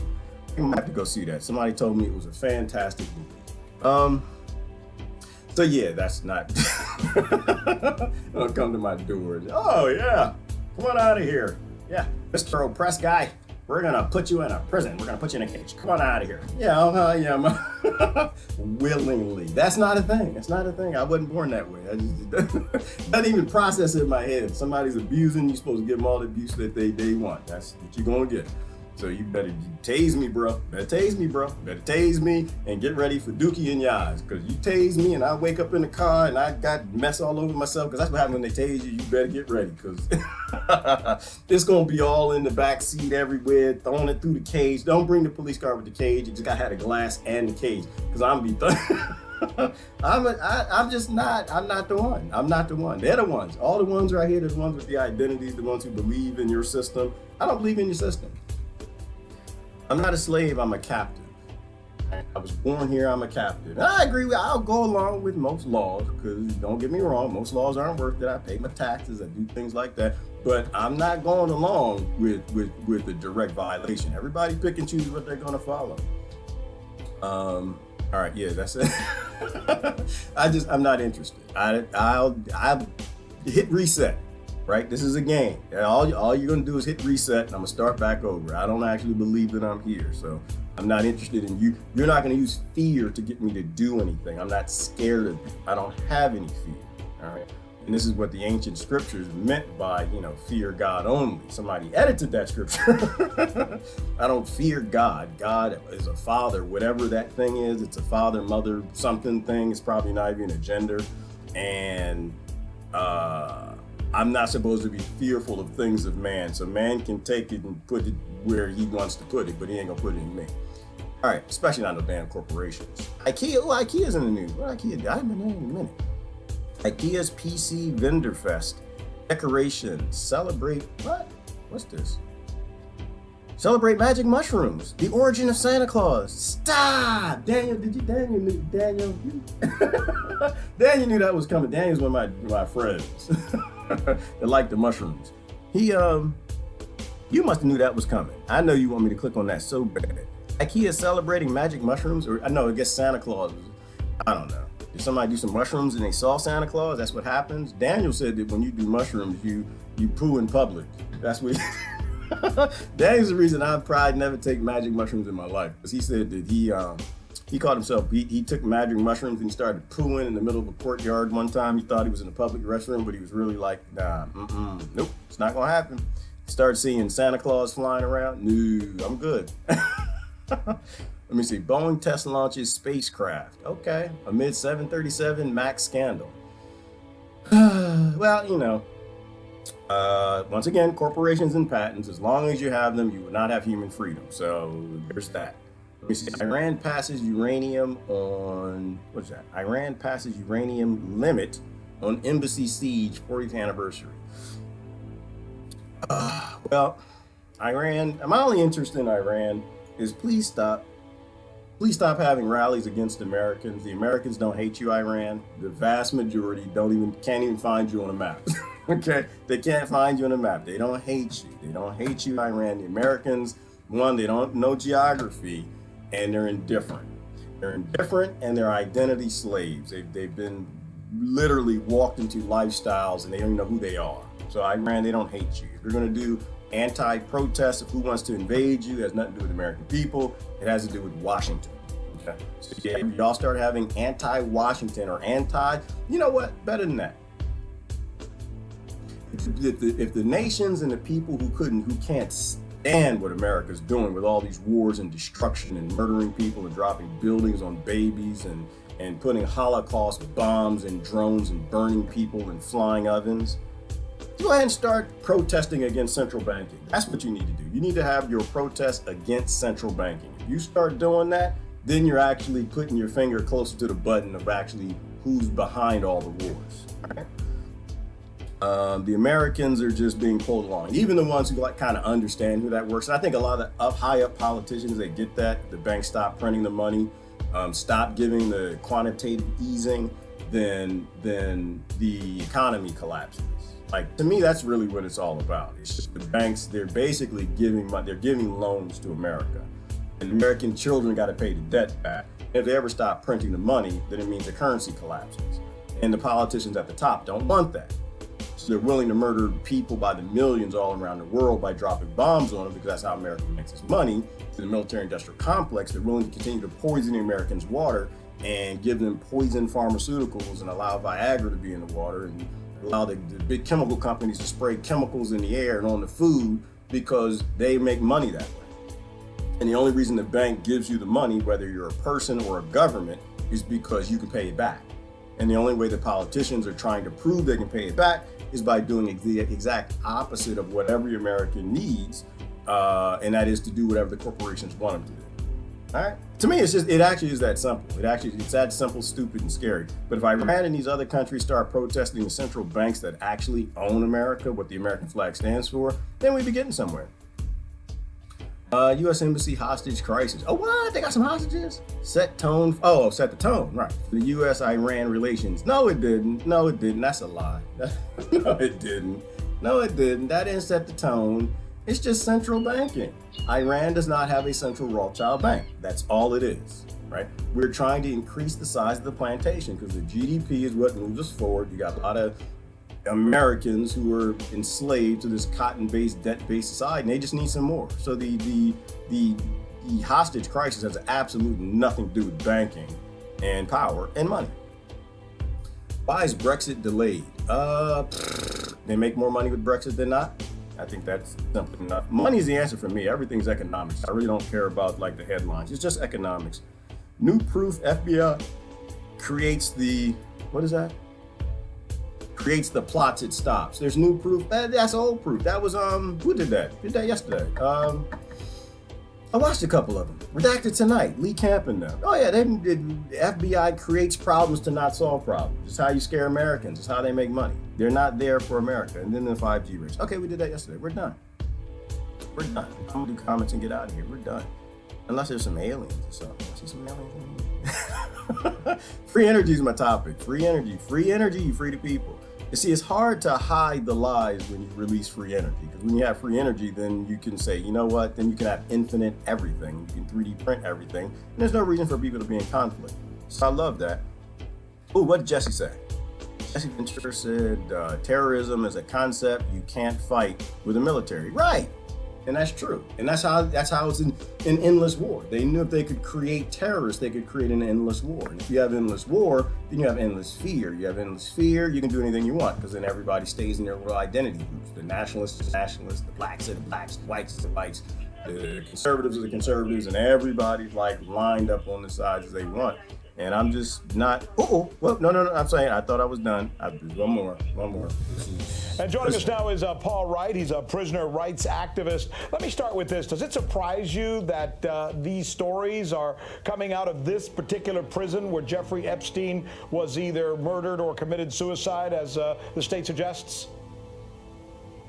No, it's no surprise at all. The Metropolitan Detention Center where Mr. Epstein died is no stranger to controversy.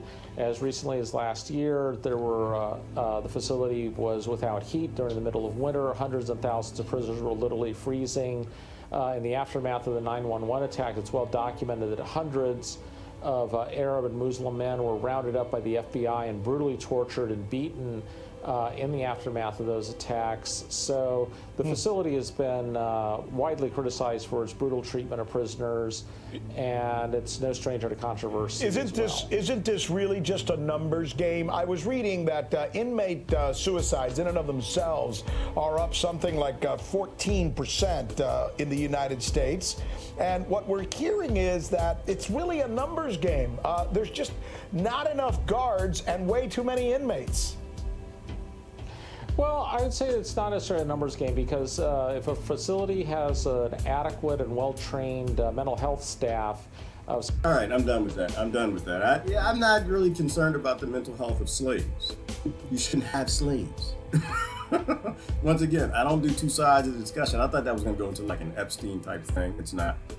He didn't commit suicide, and he's probably still alive on an island somewhere. So, no, you shouldn't have slaves. I don't want to get into a discussion about how well you treat your slaves. You should not have slaves. Democrats and Republicans, slavery is a bad idea.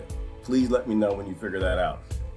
Just because someone was born over here and they didn't have a car and they didn't have a mother or father doesn't mean by default they should go in the prison system and you should get a free labor slave out of that, a free commissary slave. I'm not interested in that debate. But are U.S. prisons enabling suicide? Hell yeah. People don't like to be slaves. Are U.S. prisons increasing violent societies, enabling violence? Yes, it is. Are U.S. prisons enabling rape? Yes, they are. U.S. prisons spreading HIV and all these other illnesses? Absolutely they are. They 100% are. That's what they're designed to do. That's what slavery does. Human beings don't like to be slaves. They like to be alive in liveliness. They don't like to be in prisons. And you do that because you enable more tribalism, right? You enable more fear. When your populace is scared of inmates, then they're okay with how you treat them. And that's really what it comes down to. And it's good for jobs. It's good for jobs because when you got a lot of slaves, you need a lot of slave catchers. And now the slave catchers, they come in all shapes, sizes, colors, and religion. You can get the blacks out there catching slaves and black COs and black police, po-po. And all they're doing is being debt collectors for Wall Street. You know, you can get them Latin, you can get them Chinese, you can get them white, you can get them anything you want. Because the 13th Amendment, it was just, all it did was open up slavery to everybody. So I'm against slavery as a concept. I'm not interested in debating the welfare of your slaves. You should not have them, and if you give me a chance, I will do bad things to you. No, I wouldn't do bad things. Everybody is lost in the isms. They're born into an ism. And they're actors too. They're not actors, right? The people who believe in mass incarceration in the prison system, or police, or politicians, they're performing a skit, right? They don't know what they are, right? They're performing an act. They're not actually actors, but they believe in the system, and so because they believe in the system, they do the things that they do. All right, comments. I'm gonna get out of here. Our society's on a slippery slope as long as we criminalize mentally ill. As long as we criminalize mental health struggles and minor crimes, the prison system is for profit, so there's no incentive to empty cells. They make money on each prisoner, a huge problem. Right, and that's the thing is, Deborah, they take a problem and they make it a business. That's the whole point of most legislation that I've ever seen that I've read the laws for. They take a problem, something that scares people, and they make a business out of it. And so the industries or the businesses that partake in that industry gain a lot of money, and they back the politicians that made an industry out of the problem. And so the problem never goes away because the industry is fueling the politician and keeping them in office. I'm violently hating what is wrong. My words are violently aimed at those who are oppressive. I hear you, Jack. I hear you. You know, it's the show is real. It's a show, and the people are acting, but it's real. Real bad things are happening. They bring violent thoughts, and you know, just from my perspective, where I'm at, people tend to listen more when you don't have aggressive speech. Right? You don't have violent tendencies. Their ears are more open. When they get scared of you, they call the social media wellness officers, and people come to knock on your door. So I violently hate the model that we have. I do. I violently hate the model that we have, but not the people. I get that they're just avatars that are just a little weaker, and they don't see that this is a game. It's a Milton Bradley game. You're giving prison time for not vaccinating your children. When is enough enough? Yeah, well, you know what? I don't know. Are they giving prison time for that? I know in California, they're taking the kids and putting them in prison called foster care. They're taking the kids and putting them, if people in the house aren't vaccinated, because big corporations and pharmaceutical industries bought that. I didn't know they were putting people in prison. I don't know. I wouldn't follow in that law, so maybe. Let me see. I blame the teacher. I blame the teacher. Yeah.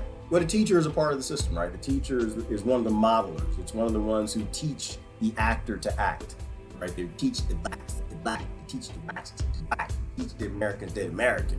The teachers and those who hold up systems that should no longer exist, the systems that are used to play us against each other, right? The fantasy constructs. Absolutely. But you know, it's. I have a problem with the teacher, but I guess I don't really blame the teacher, Jack. I blame the system. All of my aggression, anger, and angst right now, nowadays, at my age, it all falls on the system. Come to Paris for the 1-year anniversary of 16th and 17th this month. The direct democracy revolution is now. American Yellow Vest. Yes, Brother Robert. You posted a few good videos on it. That is a part of what I would call a first great step in anything that would be a movement towards human sovereignty. Right? It's giving people back the direct control of their government and taking away the representative model. Absolutely agree with that. What's happening there? I was called a mean hippie. Daniel, I don't think you're a mean hippie. Well, no, you can be rough. You say mean things. I don't think you mean them to be mean. But when you start talking to people's indoctrination, it does come across mean to them. Torture chambers for arbitrary reasons. The swamp loves to torture. It absolutely loves it. The more they torture Jack, the more money they make. Torture's profitable. We have an oligarchy, so they torture people through their water, their food, oppression, scarcity, anything they can. Let me see. Viktor Frankl, I will reread for being held in the plantation. Now keep the mind free. Tips. Viktor Frankl. Okay, Adam, I didn't read that. I don't know anything about it. Let at least get the prisoners some decent food. Well, you know, Jack, I'm just about let them out. Let them out. They shouldn't even be in there. Let them out. Let them out. They shouldn't be in there. The ones who are violent that we can't let into the general population, we need to put into a place where they do have decent food and decent water. People need treatment. Sick people need help, right? They don't need bars. They don't need to be made more violent. So absolutely. Everybody needs food. Everybody needs clean, healthy food. You know, those that are slaves and those that aren't, because it's the food and the water that makes them even worse, right? All the metals that collect in human tissue and the brain cause even more problems. And that's probably a Daniel thing. I know a lot of people who do psychedelics say that everybody should try psychedelics, and maybe it does. I don't know. Maybe that does tune you into more of a sentient view of life. Questioning everything. That's what they say. They say psychedelics help. I just joke about mushrooms, but they just say psychedelics, they help people to question their identities. They question reality. Once again, I don't know a whole lot about that, but I will say that anything that gets people to question the fake fantasy constructs that have us in conflict with each other, acting, not actually being human, but acting in a subhuman group, we need to bring to an end. Mushrooms drying on the evergreens where ornaments originated. Oh, okay, that's the Christmas thing. Okay, that's what it was. That's where it came from. I didn't know that. Americans don't hate foreigners. We don't even care about others. That's exactly it, Ty. Americans don't hate anybody. Not for the most part. They just don't see anybody. They just see America. That's all they see, the American privilege. That's why I kind of laugh about it. When people start talking about this white privilege, black privilege, white supremacy, but supremacy. I'm like, are you American? Are you American? You know that you got American supremacy, right? You know that you have American privilege, and your whole lifestyle of fighting other people in America is based in that destruction of other people and other nations. You know, it's that whole apathy. People are indifferent. They can't even see other nations. They only see themselves. But it's the teacher, like Brother Jack was saying. The teachers are phenomenal at teaching them to act. I wish I could instantly get all people seeing that operating themselves in ways that harm both themselves and others and infringe on their ability to thrive is literally all that is wrong with the world. Kim, that is all that's wrong with the world. But you'll never get everybody to see it. I was thinking about that yesterday, is that like the Matrix. Like, you can never wake everybody up. It's impossible. The steak is too delicious, right? The religions and the races and all the political parties. It's just too delicious. The steak, they love that steak. You can't get everybody to wake up, and that's why they had to collapse the Matrix. And I think that's where we are. You're never going to wake everybody up. And I don't even try. Like, the whole point is say what's right, do what's right. And when enough people can see that and do that, then the system collapses. The Matrix has to be collapsed, and people violently have to be ejected out of their pods. But most people will not get out. They love being what they are. They love the privilege in their own little system. They love the fight and the struggle and what they're in and where they're at. And they're indoctrinated extremely hard to be there. They're in this game of life. And they don't want to get out. And it's not just the poor, the wealthy, the middle class. It's all across. They really believe that life is what billionaires and trillionaires and these bankers and these economic systems, they really believe that that's life. They really believe that they are these things that they're not. Washington is filled with impotent puppets.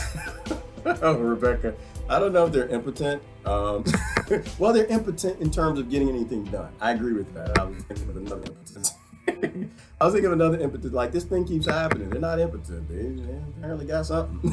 But they're impotent for the people, right? Because they're not doing a service to the people anymore. They're just doing a job for corporations, political parties, and what, U.S. hegemony, and the Rothschilds, Rockefellers, all that stuff.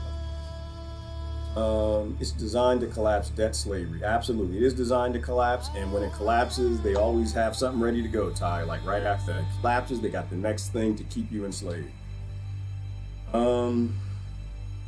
Mushrooms here on Earth before trees. Yep, Daniel, I see you posted that the other day. Yep, mushrooms, 40-foot mushrooms are here before trees were. Hashtag fake news, they didn't look like the pretty mushroom dandelions. I saw the picture, they didn't look like that. They actually looked like phalluses, to be honest with you. They didn't have the top, they didn't have that. All right. America doesn't make money through war. They were just fungi, but not the pretty mushroom top, not the Smurf houses, that's what I mean. Daniel's all happy on that. Americans don't make money through war.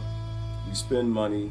The war elites make the money. Right, and that's the whole point, John, is that Americans really lost, who are lost in this life, they don't get anything directly from it. They get a lot of promises, and the banks print the money, which uphold the lifestyles that they have, the apathetic, indifferent lifestyles they have. The Americans directly get nothing from the wars. All they get are body bags, right? Their kids go off to war, they lose arms and legs, they get killed, and they die for corporations. But America derives none of it. America is so in debt, all that money immediately goes to corporations or the fractional reserve banking. Right? Americans make nothing from it. But you can't tell the Americans that, boy. They're getting their democracy. They're getting their democracy and freedom from blowing up other people somehow. But that's the power of indoctrination. They purposely don't teach geography in schools because if you don't know about other countries and the people that live, then it's okay to bomb them. Then intentional indifference. Exactly, Trish. And that's it. And not just other people in other nations, but other communities, other races, other religions. Like that indoctrination is down on the lowest levels. Is that, you know, once you put people in groups, you can make them monsters. And that's what they do. They group people up in identities and they make monsters. And the people are so clueless, they're making more identities the king didn't even make. They're making new identities. It's just like as if we don't have enough problems, if we don't have enough subgrouping. It's like, no, we gotta be proud of our identities, and they're making new identities. I'm like, literally, you need to stop acting. You're not an actor. You can stop. Don't make it worse. And they did such a good job on people. They did such a mind screw that we're making more problems.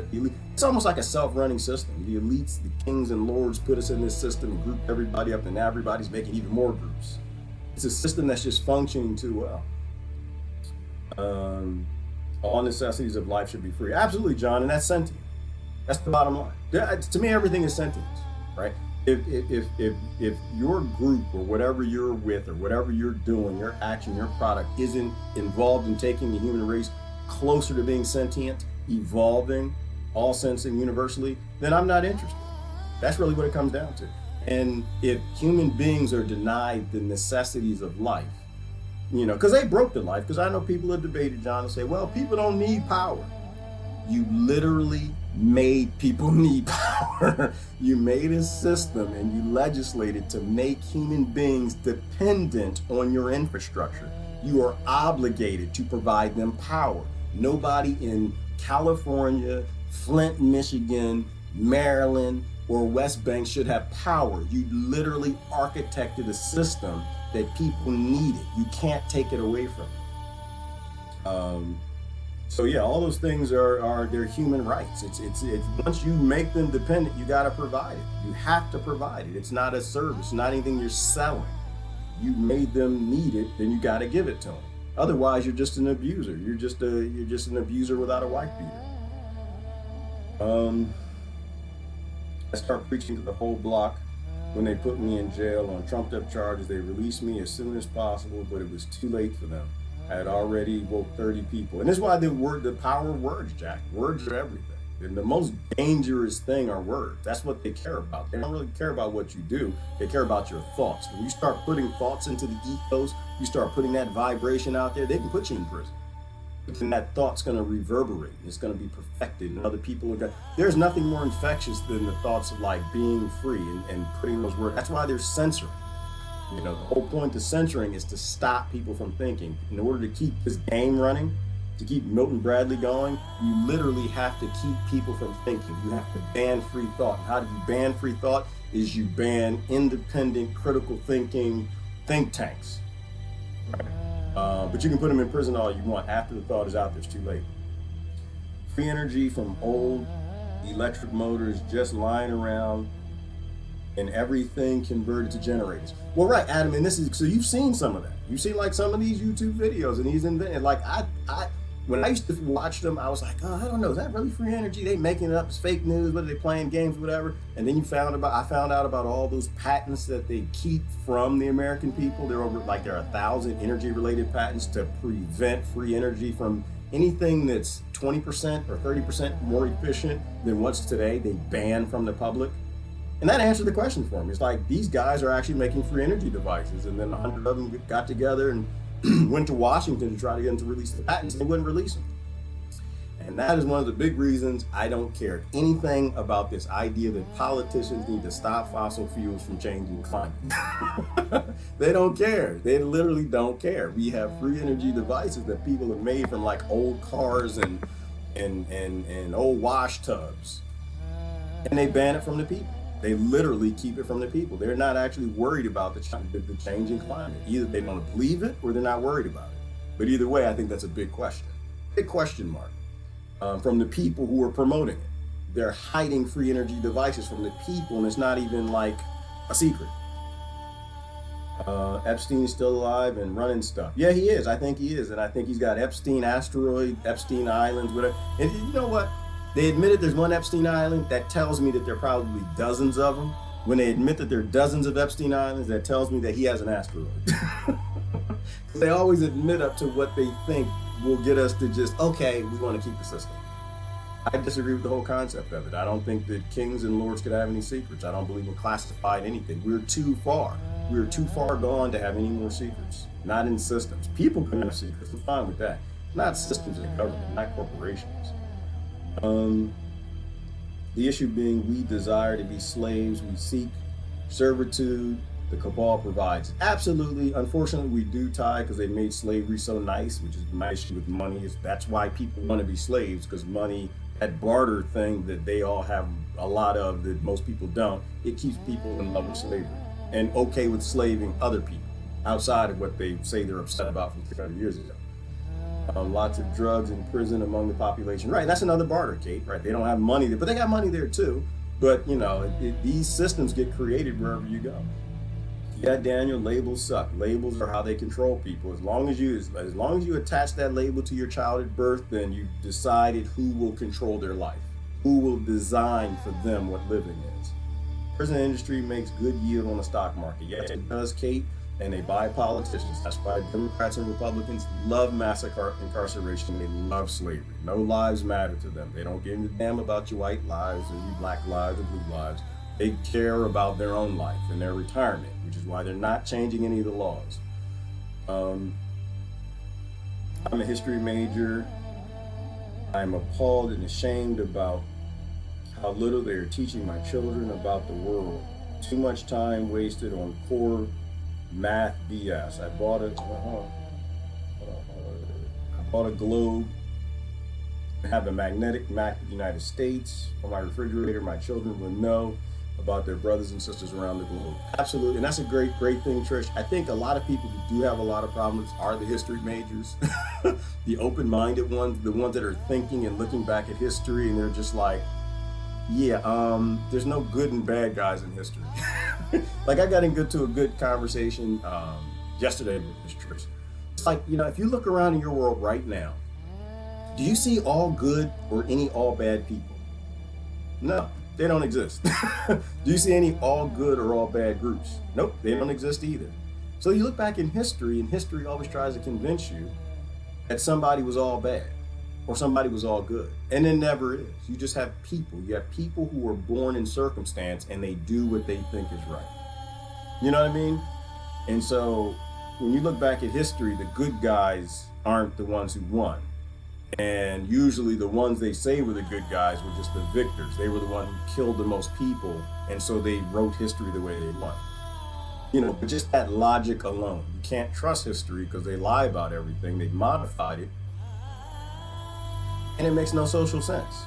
If you look today, most people today are just collections of good and bad acts. Then people back then are just collections of good and bad acts. And the person who wins, they lie about why the war was fought, how it was fought, who fought it, how they won it. And in the end, you know, they have an anthem, a flag, and some happiness, I guess. Yeah, I don't trust history. Let me see. The gold holder teaches the swamp. The gold holder teaches. Right, the gold holder teaches, right, the swamp. Absolutely. Those who have that bartered thing where they decided that nobody else's barters matter. Your chickens, your eggs, your crops, none of that's important. Your hay. Nope, everybody will barter with what I have the most of, and it happens to be gold. And that's what money is. It's a piece of barter where it's crony. And they've decided to make a corrupt crony system where everyone has to use the thing that they have the most of. And it worked so well, and we believed it so much that they started printing the money in fiat currency. They were literally started just making money out of thin air. And now they own the world, right? And if money makes the world go round, then no one can convince me that politics have any say in it. We live in a predator system consuming human energy and critical thinking. Absolutely, Kate, which is why I tell people we are cannibals. We literally have a GDP based on murdering, killing people, stealing what they have, and taking their lives. And that's cannibalism. Taking their energy, whether it's their body or it's what they have that makes them die. Cannibalizing. They remove vocational teachers, careers, carers and nurses, the things that care for people. Vocational teaching is important, Debbie. People need to do things that use their hands. They're making America like a service and like an IT type thing where everything's done electronically, and they're doing it for a reason. Why? It's the same reason they did in the UK. When you're just a service provider, you don't actually make anything, you're a better slave, right? You're providing services to the world. You have to keep providing those services, and you can't walk away because you're dependent. Nobody knows how to fix cars. No one knows how to make cars. No one knows how to make houses. They don't know how to grow food. They don't know how to do anything with their hands. And you basically made a service-based society based in enslavement of other people who are actually doing the vocation in other countries with the hands on. But those people, they can never rise up or walk away because they can't take care of themselves, right? They're dependents. They don't have hands-on vocational type stuff. So they all have to be okay with slavery. And that's how they broke the world, making a nation full of dependents and then making that of other nations.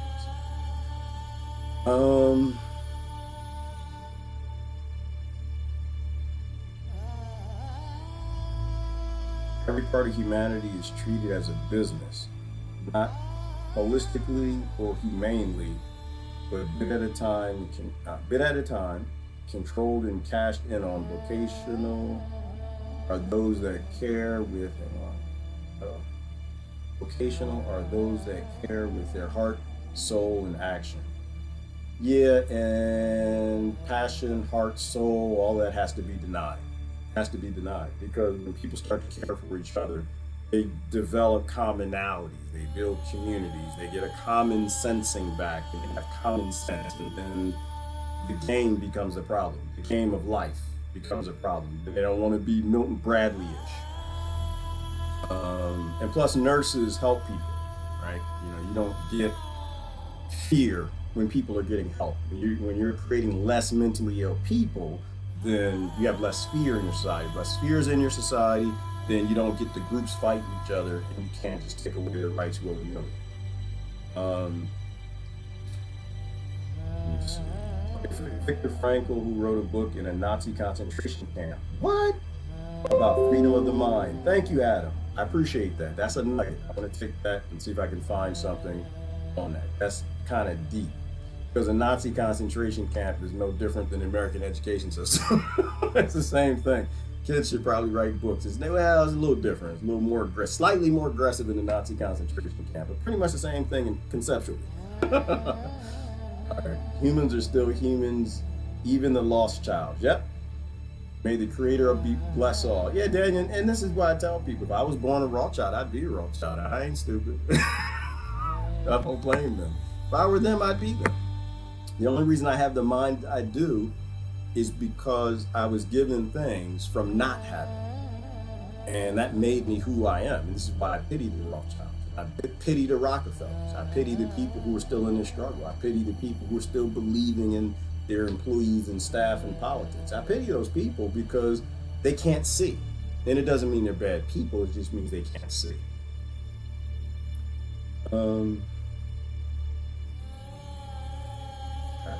Last couple times I can get out of here. Hope you gave me the link. Thank you, Adam. Appreciate that. Life is coffee. But my life certainly is coffee, Kelly. I have to agree with that. Life, it turns my lights on in the morning. My lights in the morning is like, no, I don't want to get up. I don't want to make the donuts. Coffee allows me to get up and be a good slave. So it also gives me the ability to think a little deeper early in the morning to not like slavery. I still got to pick my cotton, but this whole thing needs something. Government causes problems they don't fix. That's how they justify their existence. There's the problem. Yes, they do, John, but people don't see that. They still think the government's here to help. You see the memes. Hi, we're here from the government. We're here to help. No, they're not. They're there to give some vaccines. They're there to do what the corporations bought from them. But folks still believe legislation helps, and all legislation is the opposite of freedom.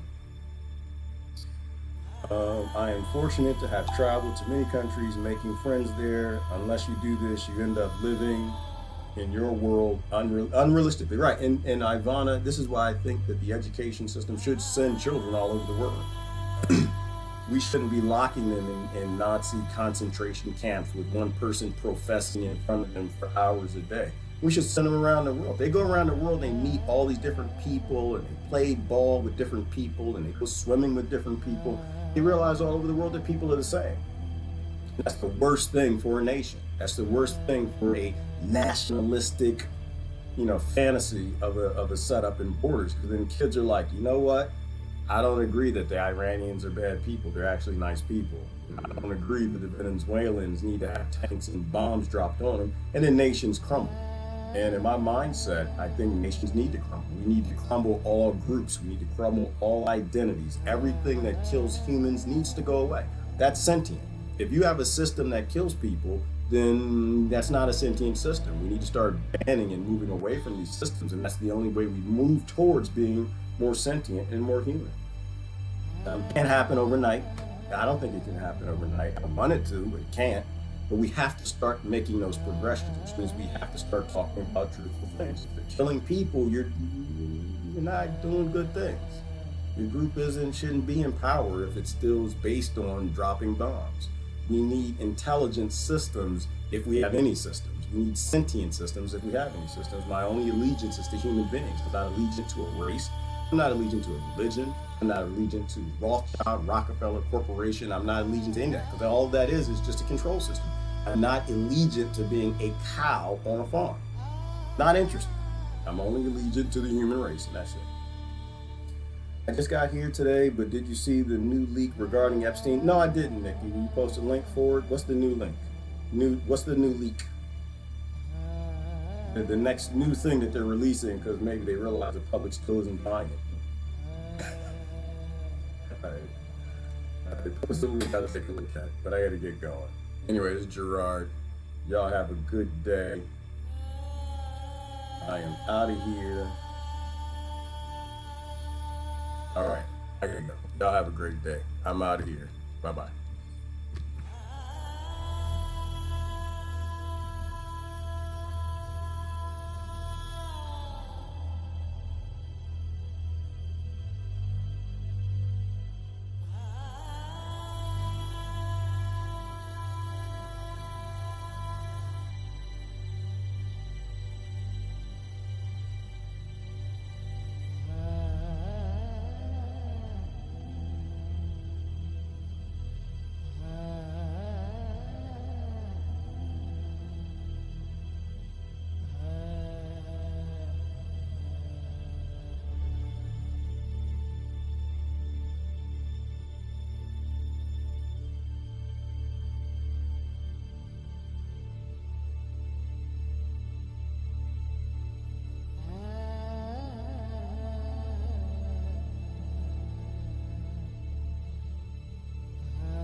If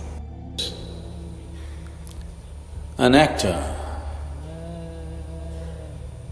within you, the one who acts or one who propels this act,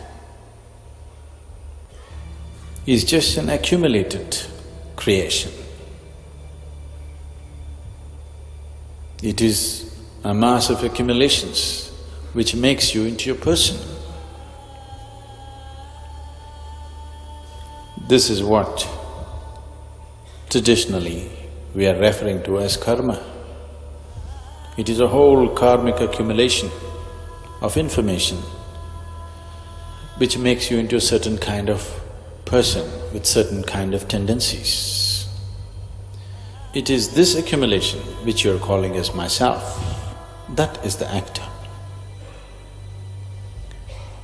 If the actor already has certain tendencies, certain qualities, certain limitations, certain possibilities, the act will also be limited. If there is no actor with any particular quality, with any kind of accumulation, with any kind of compulsive tendencies within himself, now the act can be played whichever way you want.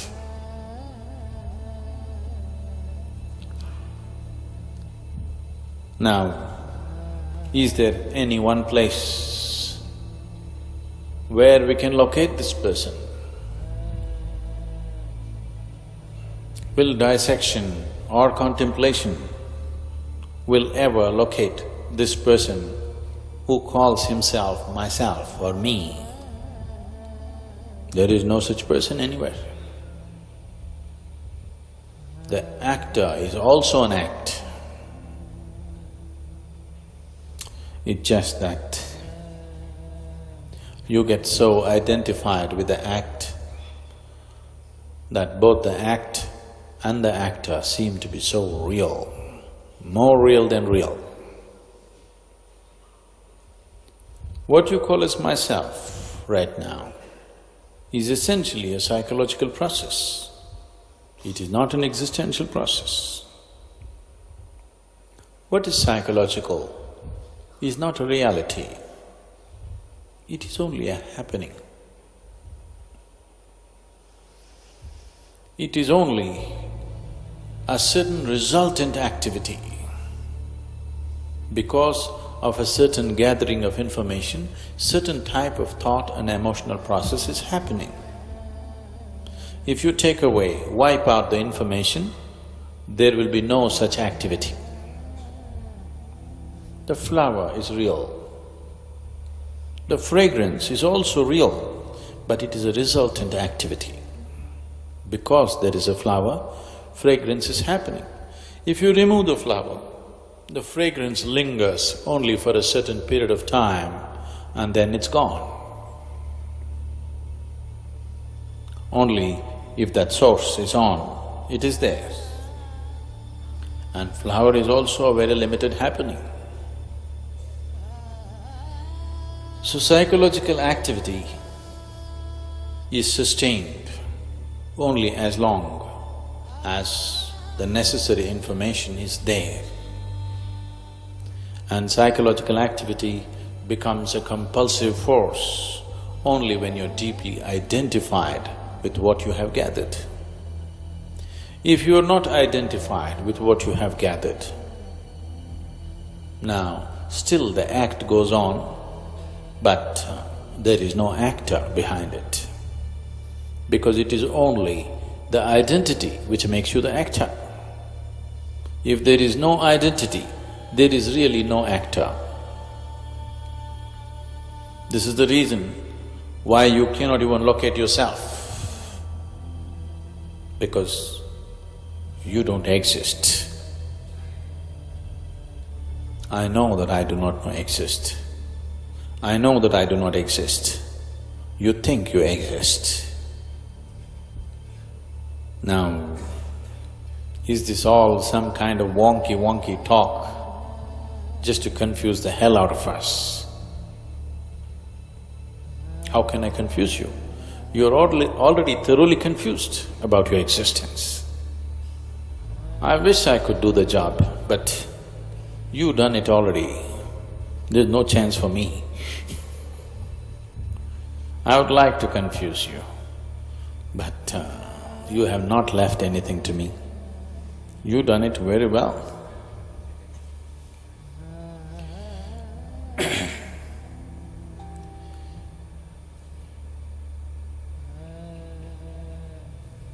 There is not much to confuse,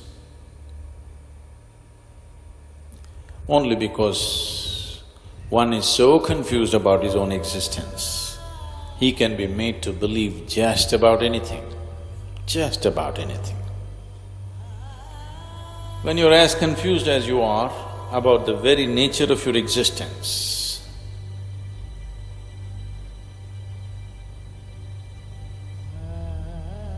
even if you go to a palm reader, he may charge only 10% of the fee, because anyway you're such a lost case. Now, when I say a lost case, not in terms of your life or your business or your family, you may make it all these things you may conduct them pretty well. I'm saying you as a being, because your very being here is a make-believe happening. It is just a gathered existence. Does it mean to say, I have no soul? Yes, you have. Both of them intact, I'm sure. Is there something inside me? No, there is nothing inside you. When I say there is nothing inside you, yes, there is nothing inside you. Maybe you must put a hyphen between no and thing. There is a no thing. It is not an actor. It is not this nor that. It is not it. It is as small as it can be, as anything can be, and it is as boundless as anything can be.